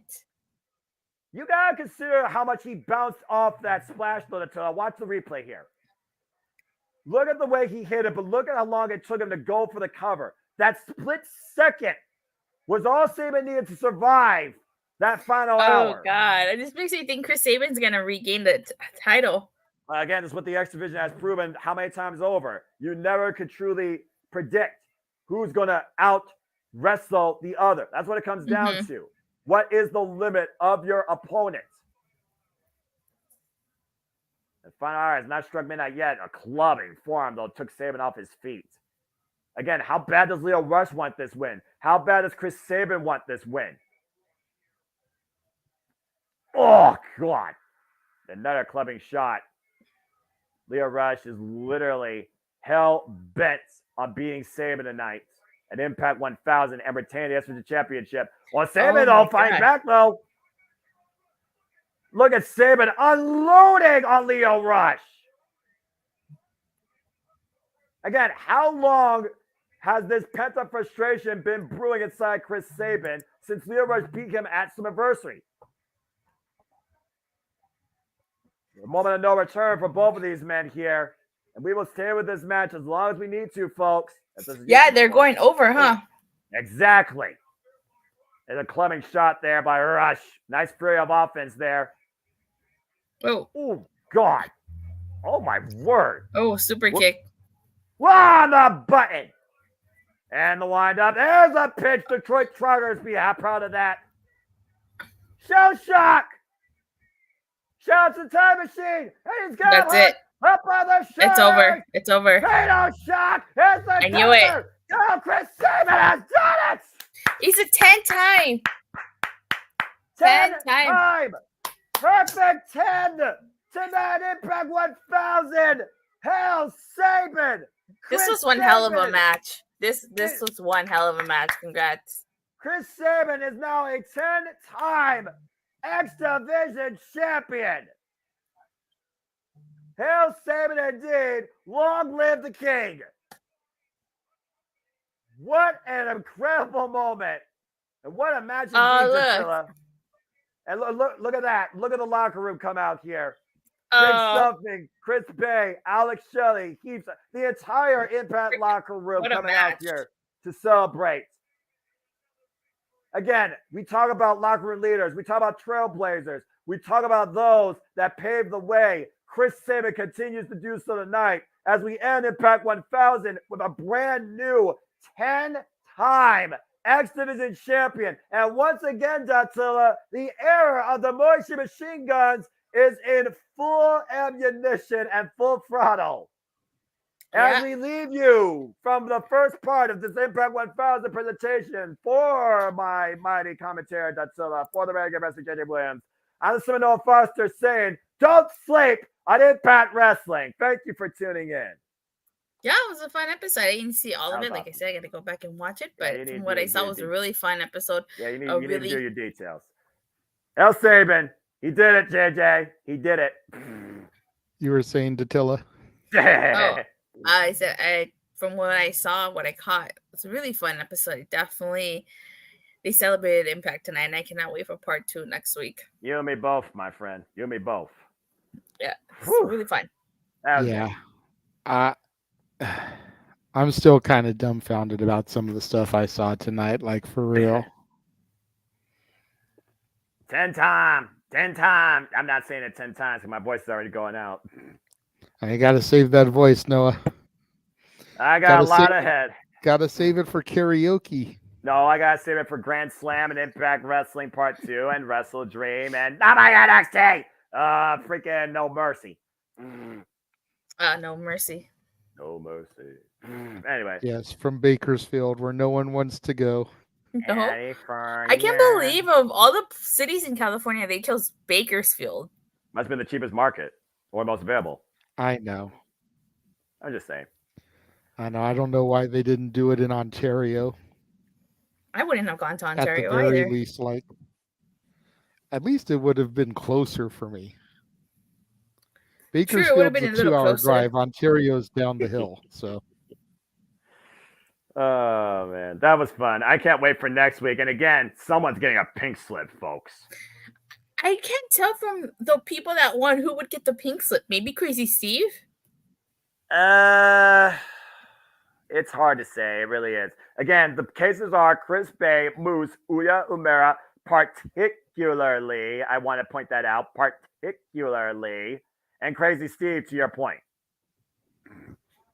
I can't tell who of those 4 guys would get fired. Well, someone's going to next week, unfortunately.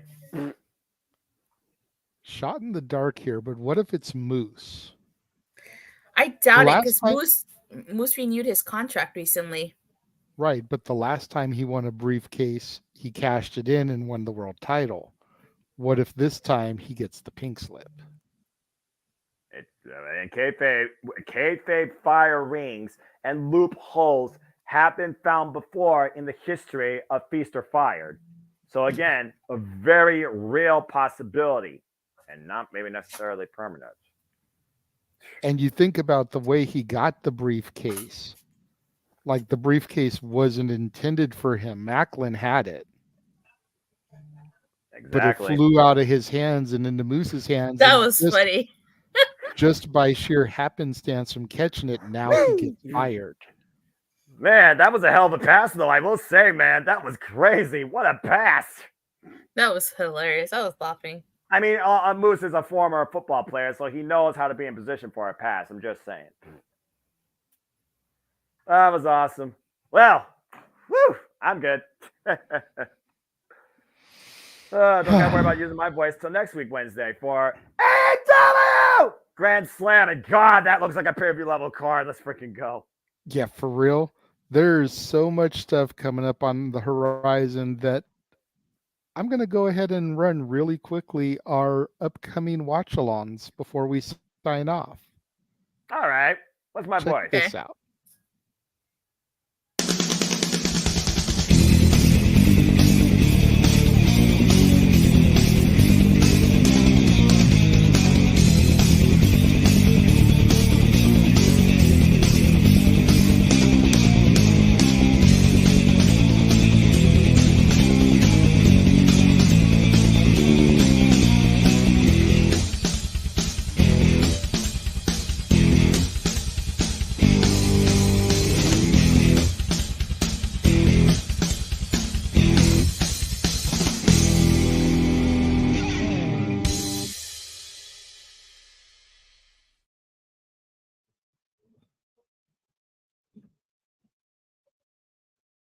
You guys are muted.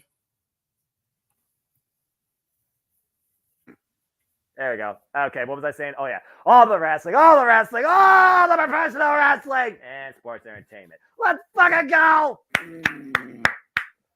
Oh, man. I love it. I love it. No one will ever know my reactions either, so they truly don't know what I mean. Oh, I do. I do. Well, you're in the producer chair. No one else is. Oh, God, I love this business. Woo! All right. Amazing, funny. I tried that, but at the end of the day, that's why I'm here to encourage positivity in professional wrestling. Damn it. But I digress. Whoa. Absolutely. A hell of All a right. show tonight. A lot of shows coming up next week and in the very near future. Looking forward to all of them. Think we're just going to call it there for the evening. I feel like I'm on a little bit of a delay lag. So we'll go ahead and just kind of throw to Noah to sign us off for the night, as he always does. Make sure you guys tune in on Saturday for open mic night. Ooh. All kinds of stuff coming up to discuss. It'll also be preceded for the first hour will be our lingo game show, where Emmanuel takes on my daughter, Natalie. So that should be a good time as well. All right. Noah, go ahead and take us out of here, sir. Ladies and gentlemen, as I always like to remind you, no matter what day of the week it is, Impact Wrestling, don't sleep on it. We hope you enjoyed our coverage of Impact 1000. If you want to know more about me, know this, for I am but a simple man and a lifelong fan of professional wrestling. Damn it! But I digress. I only wish to encourage you. There are no winners, there are no losers, there are no betters. Just fans with opinions for this passion we all share. At the end of the day, folks, support one another, respect each other, protect your mentality too, treasure your families, and just enjoy life and enjoy professional wrestling. It's as simple as that. And I think that is the perfect way to conclude tonight our Impact. Yes. For Jeff Meacham, who popped in earlier to help kind of kick off the shenanigans, For the mighty Datilla coming to us through the Morphin Grid. For the simple man with the spectacular voice, Noah Foster, I am the Renegade of Wrestling, JJ Williams.